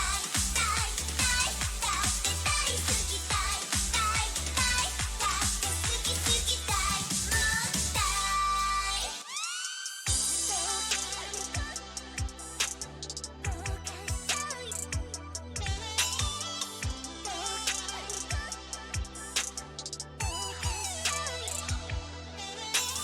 君がいれば他の誰も私はいらない君が笑えるならどんなこともやれるなんて思ったんだよ。息が詰まるほどに縛り上げた幸せはもうここにはないよ。また会えたなら君に何をどう言うだろう。一食中プラスアイミスユー来週会えますかの K です許されない生きがいも息もできない狂気は私の愛なんですよ。一食中マイナスアイミスユーこんなに一途でキュートなハートが血まみれ泣いてる終わりだあなたが踏んだの私の愛なんですよ。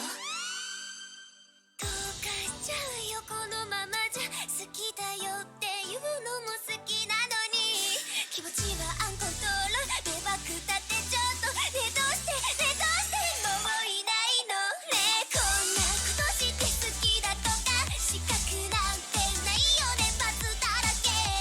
相手決めと文言多すぎてぺしゃごねど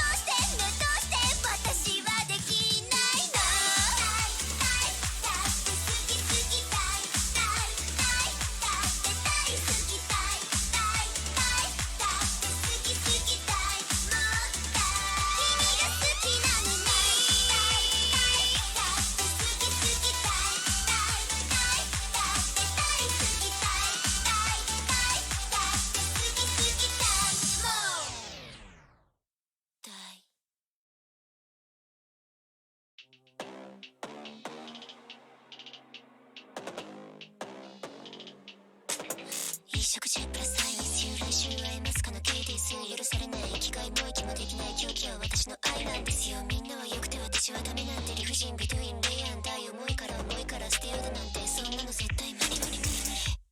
食欲ない眠れない髪もボサボサだからどう生きてけばいいの教えてくれなきゃ私になれない。一食シュウマイナスアイミスユーこんなに一途でキュートなハート勝ちまみれ泣いてる終わりだあなたが踏んだの私の愛なんですよ。どうかしちゃうよこのままじゃ好きだよって言うのも好きなのに気持ちはアンコントロール迷惑だってちょっとねどうして認めてくれないの。だって好き好きだって大好きだって好き好きだもったい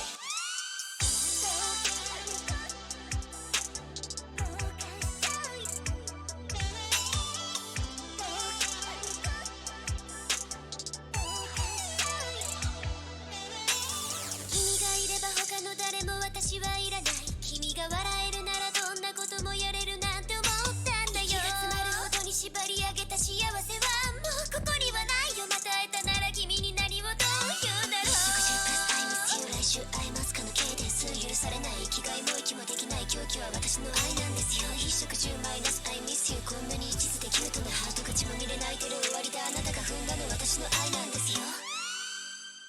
どうかしちゃうよこのままじゃ好きだよって言うのも好きなのに気持ちはアンコントロール迷惑だってちょっとねどうしてもういないのね。こんなことして好きだとか資格なんてないよねパスだらけ相手決めと文言多すぎてぺしゃこねどうして私はできないの。だって好き好きだって大好きだって好き好きだもったい君が好きなのにだって好き好きだって大好きだって好き好きだもったい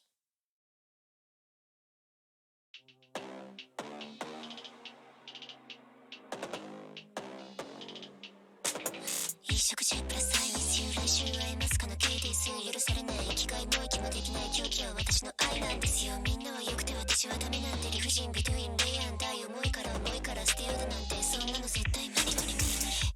食欲ない眠れない髪もボサボサだからどう生きてけばいいの教えてくれなきゃ私になれない。一食シュウマイナスアイミスユーこんなに一途でキュートなハートが血まみれ泣いてる終わりだあなたが踏んだの私の愛なんですよ。どうかしちゃうよこのままじゃ好きだよって言うのも好きなのに気持ちはアンコントロール迷惑だってちょっとねどうして認めてくれないの。だって好き好きだって大好きだって好き好きだもったい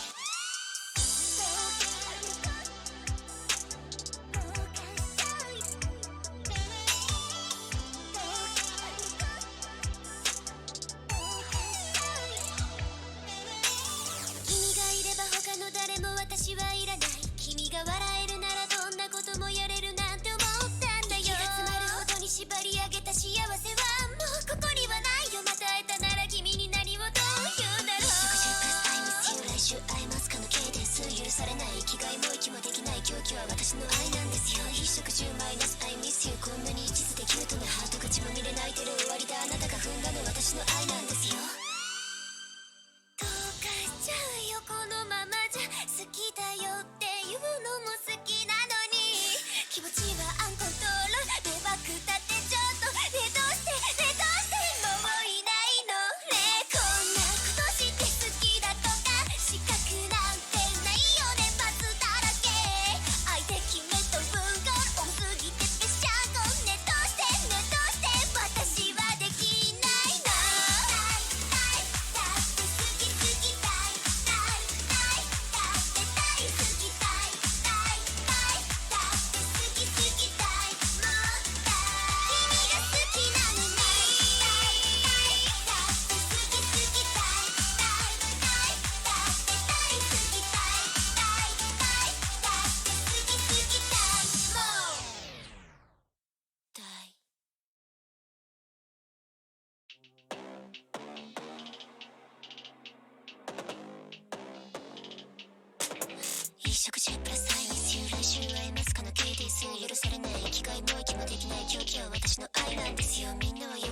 はダメなんて理不尽ビトゥインレイアン大重いから重いから捨てようだなんてそんなの絶対無理無理無理無理。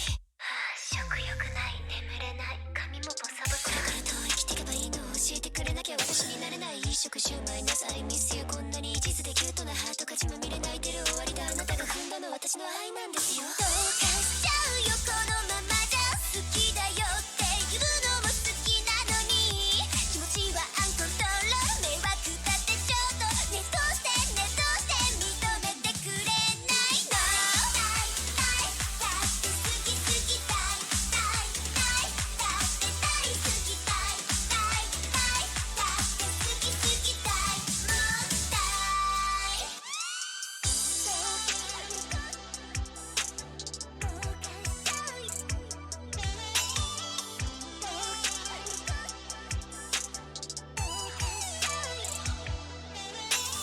君がいれば他の誰も私はいらない君が笑えるならどんなこともやれるなんて思ったんだよ。息が詰まるほどに縛り上げた幸せはもうここにはないよ。また会えたなら君に何をどう言うだろう。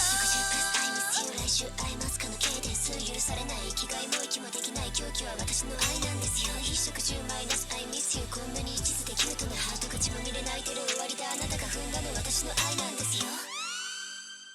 どうかしちゃうよこのままじゃ好きだよって言うのも好きなのに気持ちはアンコントロール迷惑だってちょっとねどうしてねどうしてもういないのね。こんなことして好きだとか資格なんてないよねバツだらけ相手決めと文言多すぎてぺしゃごねどうしてねどうして私はできないの。だって好き好きだいだって大好きだいだって好き好きだいもったい君が好きなのにだって好き好きだいだって大好きだいだって好き好きだいもったい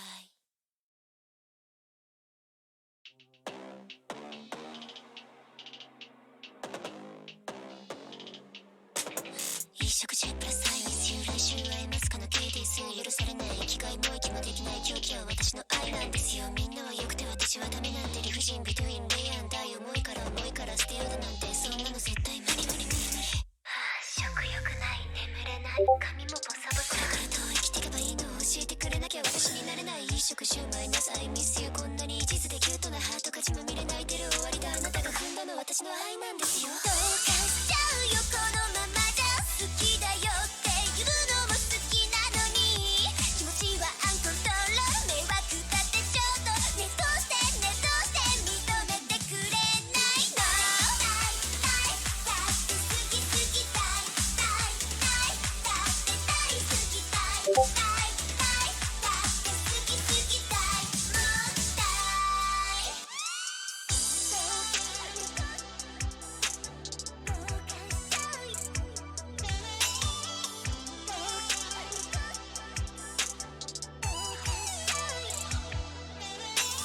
君がいれば他の誰も私はいらない君が笑えるならどんなこともやれるなんて思ったんだよ。息が詰まるほどに縛り上げた幸せはもうここにはないよ。また会えたなら君に何をどう言うだろう。一食10プラス I miss you 来週会えますかの刑です許されない生きがいも息もできない狂気は私の愛なんですよ。一食10マイナス I miss you こんなに一途でキュートなハートが血まみれ泣いてる終わりだあなたが踏んだの私の愛なんですよ。どうかしちゃうよこのままじゃ好きだよって言うのも好きなのに気持ちはアンコントロール迷惑だってちょっとねどうしてねどうしてもういないのね。こんなことして好きだとか資格なんてないよねバツだらけ相手決めと文言多すぎてぺしゃごねどう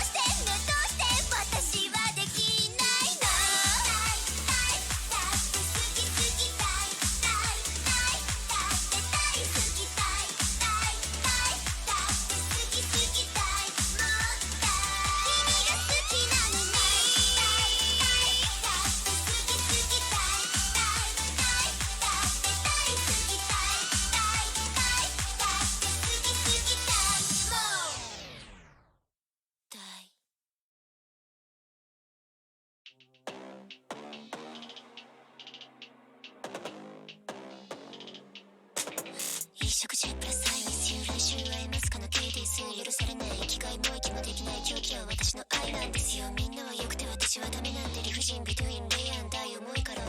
捨てようだなんてそんなの絶対無理無理無理無理。食欲ない眠れない髪もボサボサだからどう生きてけばいいの教えてくれなきゃ私になれない。一食シュウマイナスアイミスユーこんなに一途でキュートなハート勝ちまみれ泣いてる終わりだあなたが踏んだの私の愛なんですよ。どうかしちゃうよこのままじゃ好きだよって言うのも好きなのに気持ちはアンコントロール迷惑だってちょっとねどうして認めてくれないの。だって好き好きだって大好きだって好き好きだもったい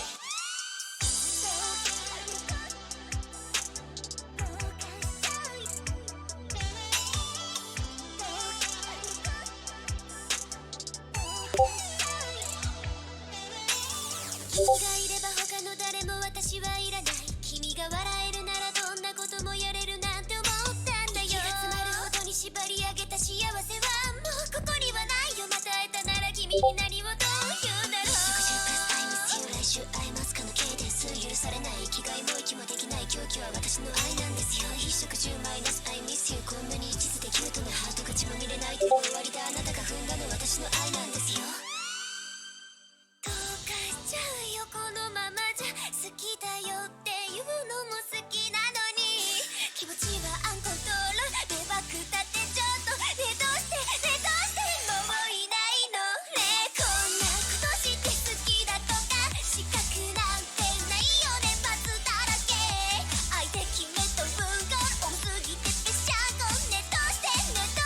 私はできないの。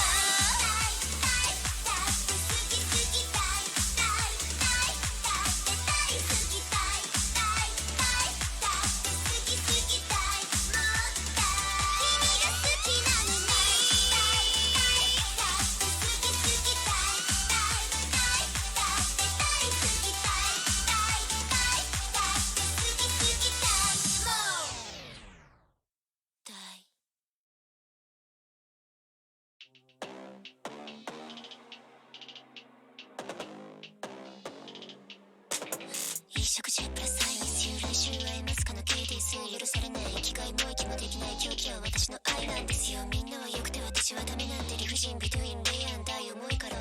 捨てようだなんてそんなの絶対無理無理無理無理。食欲ない眠れない髪もボサボサだからどう生きてけばいいの教えてくれなきゃ私になれない。一食シュウマイナスアイミスユーこんなに一途でキュートなハートが血まみれ泣いてる終わりだあなたが踏んだの私の愛なんですよ。どうかしちゃうよこのままじゃ好きだよって言うのも好きなのに気持ちはアンコントロール迷惑だってちょっとねどうして認めてくれないの。だって好き好きだっ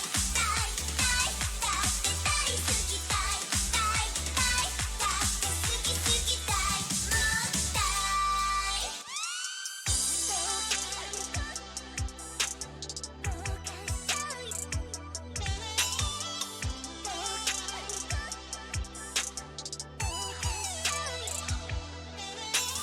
君がいれば他の誰も私はいらない。君が笑えるならどんなこともやれるなんて思ったんだよ。息が詰まるほどに縛り上げた幸せはも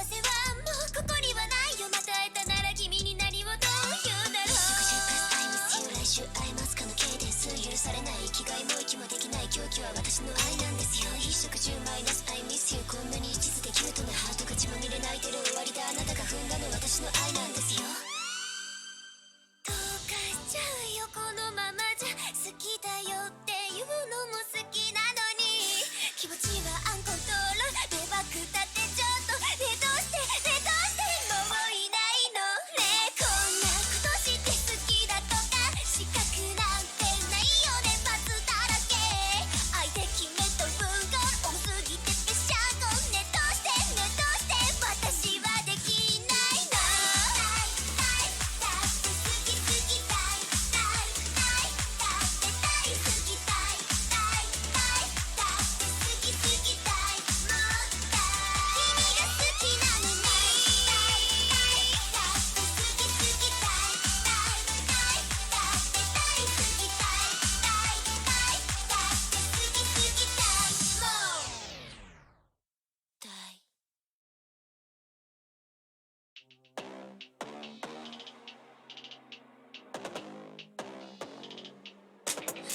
食中プラス愛ミスユー来週会えますかの KTS 許されない生きがいも息もできない狂気は私の愛なんですよ。みんなは良くて私はダメなんて理不尽ビトゥインレイアンダイ重いから捨てようだなんてそんなの絶対無理無理無理無理。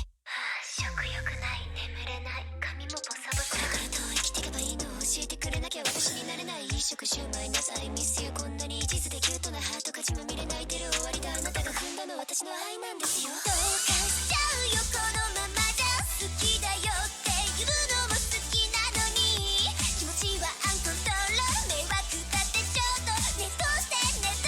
認めてくれないの。だって好き好きだって大好きだって好き好きだもったい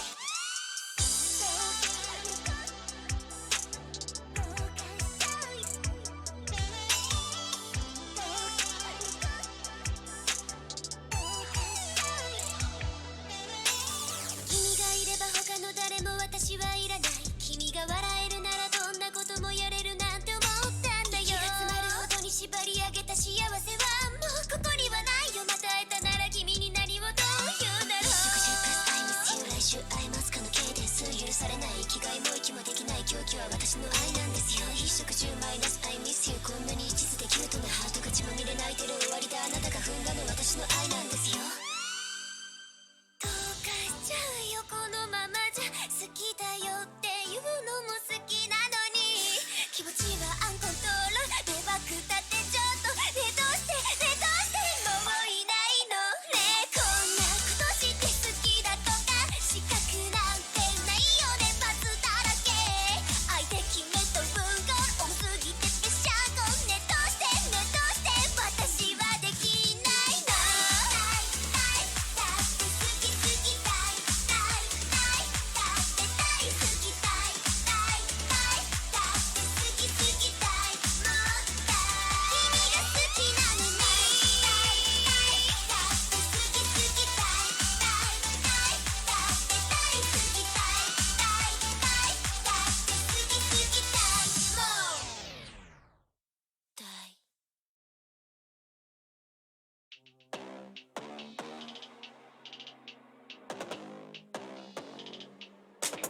一食中プラス愛ミスユー来週会えますかの KTS 許されない生きがいも息もできない狂気は私の愛なんですよ。みんなは良くて私はダメなんて理不尽ビトゥインレイアンダイ重いから捨てようだなんてそんなの絶対無理無理無理無理。食欲ない眠れない髪もボサボサだからどう生きてけばいいの教えてくれなきゃ私になれない。一食シュウマイなさいミスユーこんなに一途でキュートなハートが血まみれ泣いてる終わりだあなたが踏んだの私の愛なんですよ。どうかしちゃうよこのままじゃ好きだよって言うのも好きなのに気持ちはアンコントロール迷惑だってちょっとねどうして認めてくれないの。だって好き好きだって大好きだだって好き好きだもった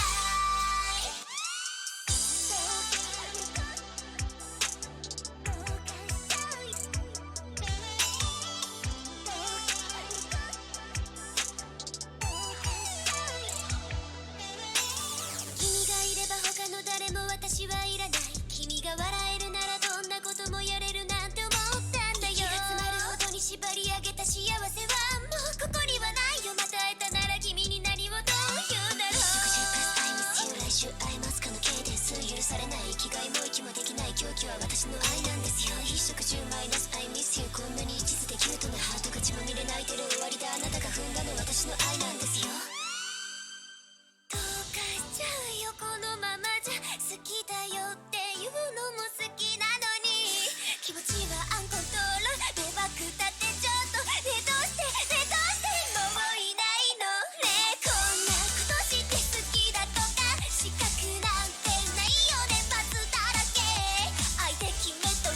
食中プラスアイミスユー来週会えますかの K です許されない生きがいも息もできない狂気は私の愛なんですよみんなは良くて私はダメなんて理不尽ビトゥインレイアンダイ重いから捨てようだなんてそんなの絶対無理無理無理無理食欲ない眠れない髪もボサボサだからどう生きてけばいいの教えてくれなきゃ私になれない一食シュウマイナスアイミスユーこんなに一途でキュートなハート勝ちまみれ泣いてる終わりだあなたが踏んだの私の愛なんですよどうかしちゃうよこのままじゃ好きだよって言うのも好きなのに気持ちはアンコントロール迷惑だってちょっとねどうして認めてくれないのだって好き好きだって大好きだって好き好きだもったい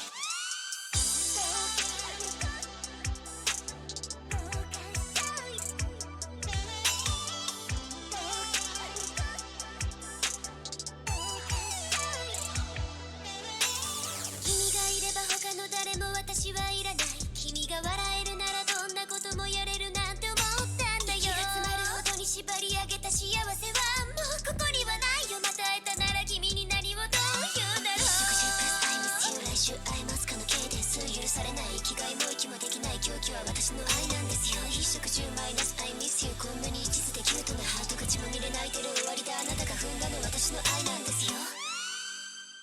どうかしちゃうよこのままじゃ好きだよっていうのも好きなのに気持ちはアンコントロール迷惑だってちょっとねどうしてもういないのねこんなことして好きだとか資格なんてないよねバツだらけ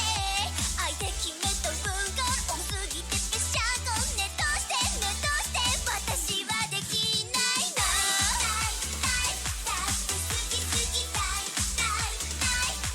て大好きだって好き好きだもったい君が好きなのにだって好き好きだって大好きだって好き好きだもったい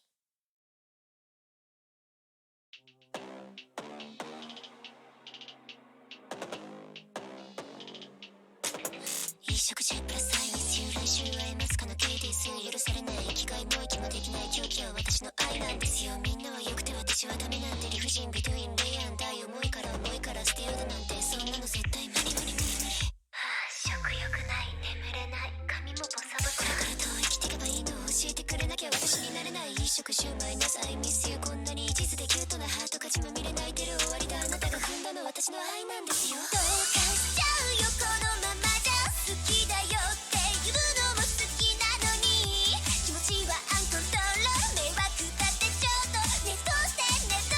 認めてくれないのだって好き好きだって大好きだって好き好きだ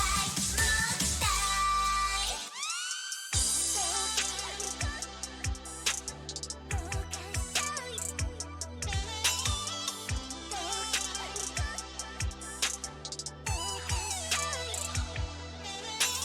君がいれば他の誰も私はいらない君が笑えるならどんなこともやれるなんて思ったんだよ息が詰まるほどに縛り上げた幸せはもうここにはないよまた会えたなら君に何をどう言うだろう食中プラスアイミスユー来週会えますかの K です許されない生きがいも息もできない狂気は私の愛なんですよ一食中マイナスアイミスユーこんなに一途でキュートなハートが血まみれ泣いてる終わりだあなたが踏んだの私の愛なんですよどうかしちゃうよこのままじゃ好きだよっていうのも好きなのに気持ちはアンコントロール迷惑だってちょっとねどうしてもういないのねこんなことして好きだとか資格なんてないよねバツだらけ相手決めと文言多すぎてぺしゃこねどうして私はできないの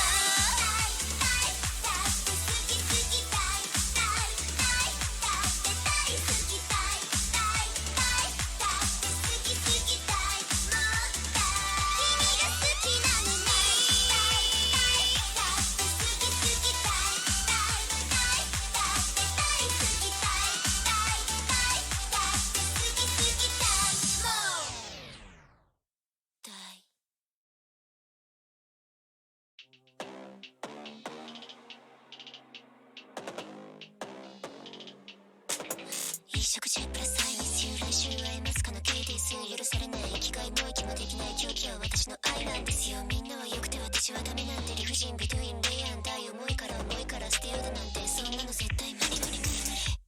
食欲ない眠れない髪もボサボサだからどう生きてけばいいの教えてくれなきゃ私になれない一食中マイナス愛ミスユーこんなに一途でキュートなハート勝ちまみれ泣いてる終わりだあなたが踏んだの私の愛なんですよ。どうかしちゃうよこのままじゃ好きだよって言うのも好きなのに気持ちはアンコントロール迷惑だってちょっとねどうして認めてくれないの。だって好き好きだって大好きだって好き好きだもったい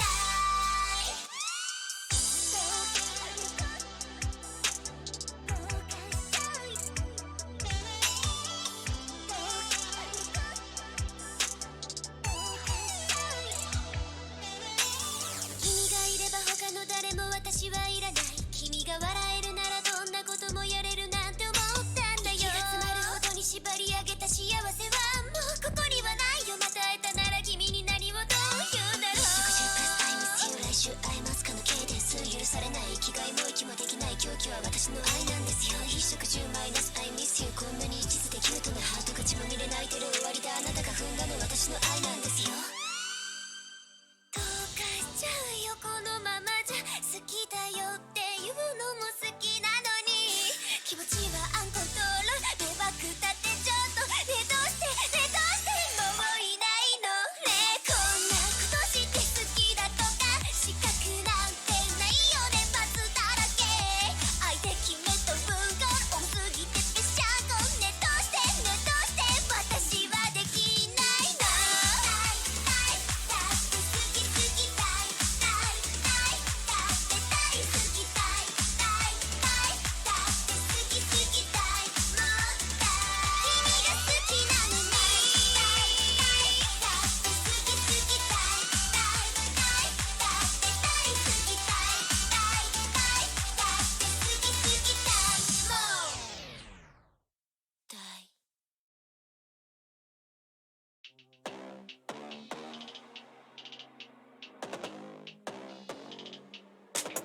一食中プラス愛ミスユー来週会えますかの KTS 許されない生きがいも息もできない狂気は私の愛なんですよ。みんなは良くて私はダメなんて理不尽ビトゥインレイアンダイ重いから捨てようだなんてそんなの絶対無理無理無理無理。食欲ない眠れない髪もボサボサだからどう生きてけばいいの教えてくれなきゃ私になれない一食中マイナス愛ミスユーこんなに一途でキュートなハートが血まみれ泣いてる終わりだあなたが踏んだの私の愛なんですよ。どうかしちゃうよこのままじゃ好きだよって言うのも好きなのに気持ちはアンコントロール迷惑だってちょっとねどうして認めてくれないの。だって好き好きだだって大好きだだって好き好きだもったい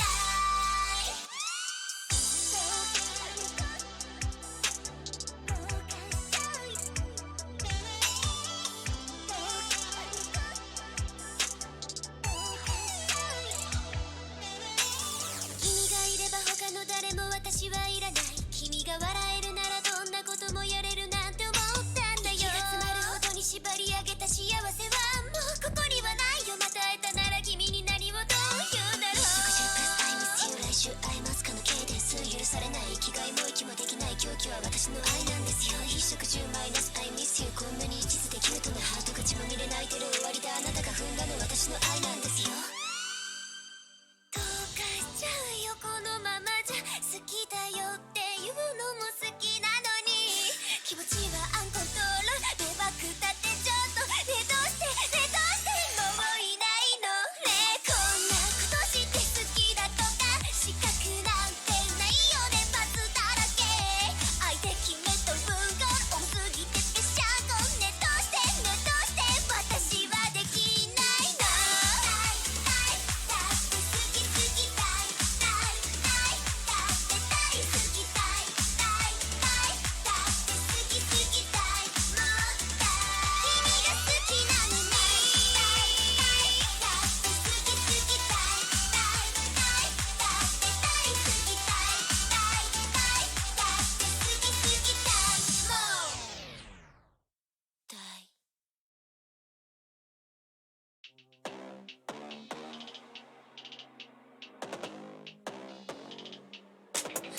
食中プラスアイミスユー来週会えますかの KDS 許されない生きがいも息もできない狂気は私の愛なんですよ。みんなは良くて私はダメなんて理不尽ビトゥインレイアンダイ重いから捨てようだなんてそんなの絶対無理無理無理無理。食欲ない眠れない髪もボサボサだからどう生きてけばいいの教えてくれなきゃ私になれない。一食シュウマイナスアイミスユーこんなに一途でキュートなハート勝ちまみれ泣いてる終わりだあなたが踏んだの私の愛なんですよ。どうかしちゃうよこのままじゃ好きだよって言うのも好きなのに気持ちはアンコントロール迷惑だってちょっとねどうして認めてくれないの。だって好き好きだって大好きだって好き好きだもったい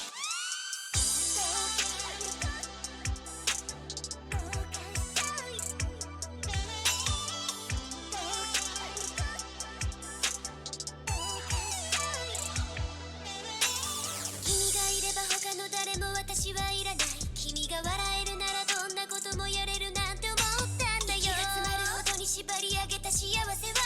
ここにはないよ。また会えたなら君に何をどう言うだろう。食中プラスアイミスユー来週会えますかの K です許されない生きがいも息もできない狂気は私の愛なんですよ。一食中マイナスアイミスユーこんなに一途でキュートなハートが血まみれ泣いてる終わりだあなたが踏んだの私の愛なんですよ。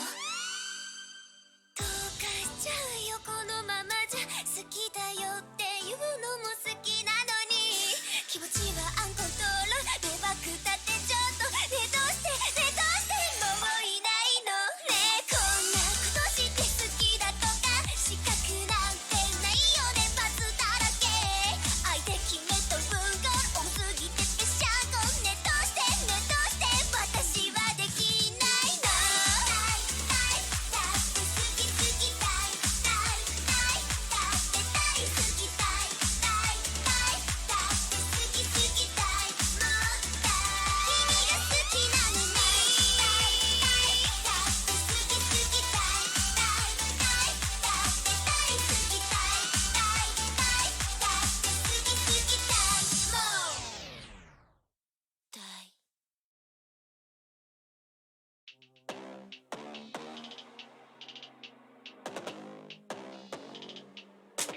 一食中プラスアイミスユー来週会えますかの KDS 許されない生きがいも息もできない狂気は私の愛なんですよ。みんなは良くて私はダメなんて理不尽ビトゥインレイアンダイ重いから捨てようだなんてそんなの絶対無理無理無理無理。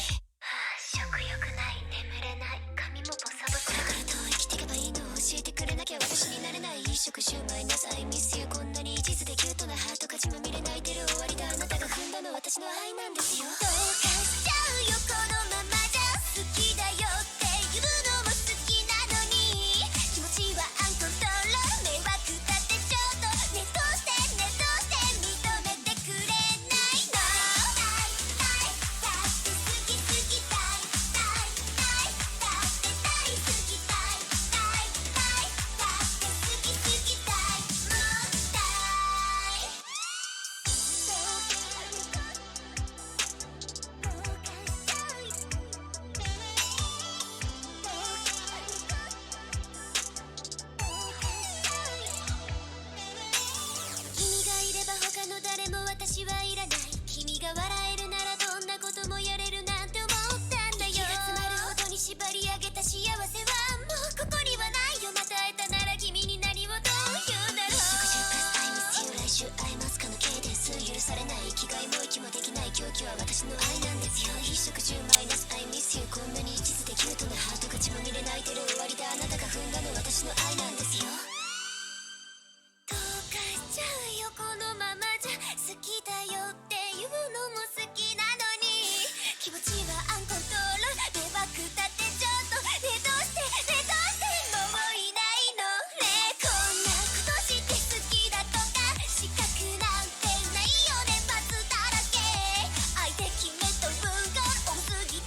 一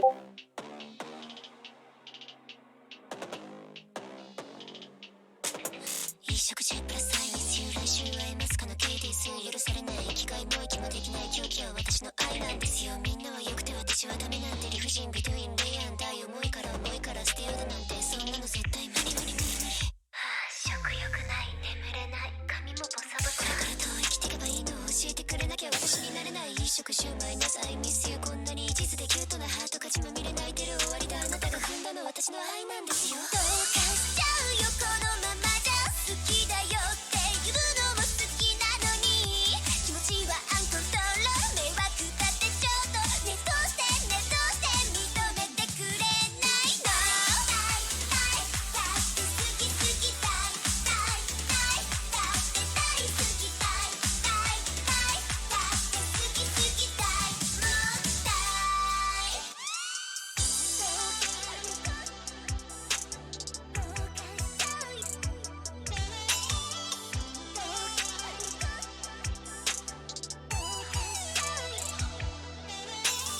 君がいれば他の誰も私はいらない。君が笑えるならどんなこともやれるなんて思ったんだよ。息が詰まるほどに縛り上げた幸せはもうここにはないよ。また会えたなら君に何をどう言うだろう。食事プラスアイミスユー来週会えますかの K です。許されない生きがいも息もできない狂気は私の愛なんですよ。一食中マイナスアイミスユーこんなに一途でキュートなハートが血まみれ泣いてる終わりだ。あなたが踏んだの私の愛なんですよ。どうかしちゃうよこのままじゃ。好きだよって言うのも好きなのに気持ちはアンコントロール迷惑だってちょっとねどうしてもういないのね。こんなことして好きだとか資格なんてないよね。パスだらけ相手決めと文言多すぎてぺしゃんこねどうして私はできないの。だって好き好きだって大好きだって好き好きだもったい。君が好きなのにだって好き好きだって大好きだって好き好きだもったい。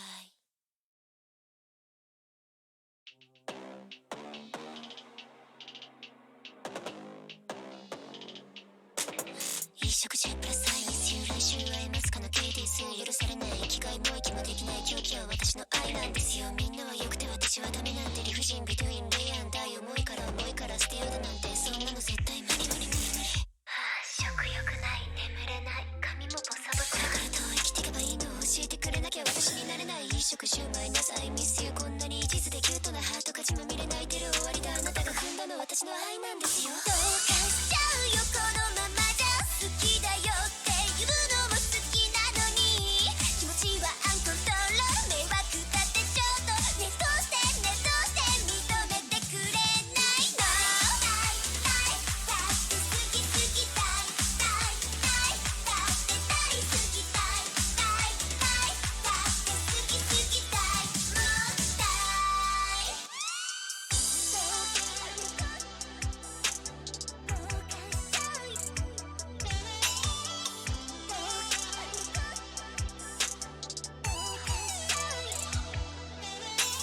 君がいれば他の誰も私はいらない。君が笑えるならどんなこともやれるなんて思ったんだよ。息が詰まるほどに縛り上げた幸せはもう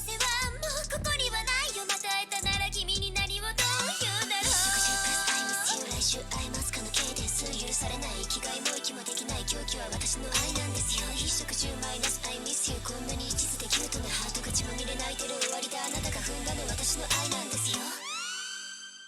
どうかしちゃうよこのままじゃ。好きだよって言うのも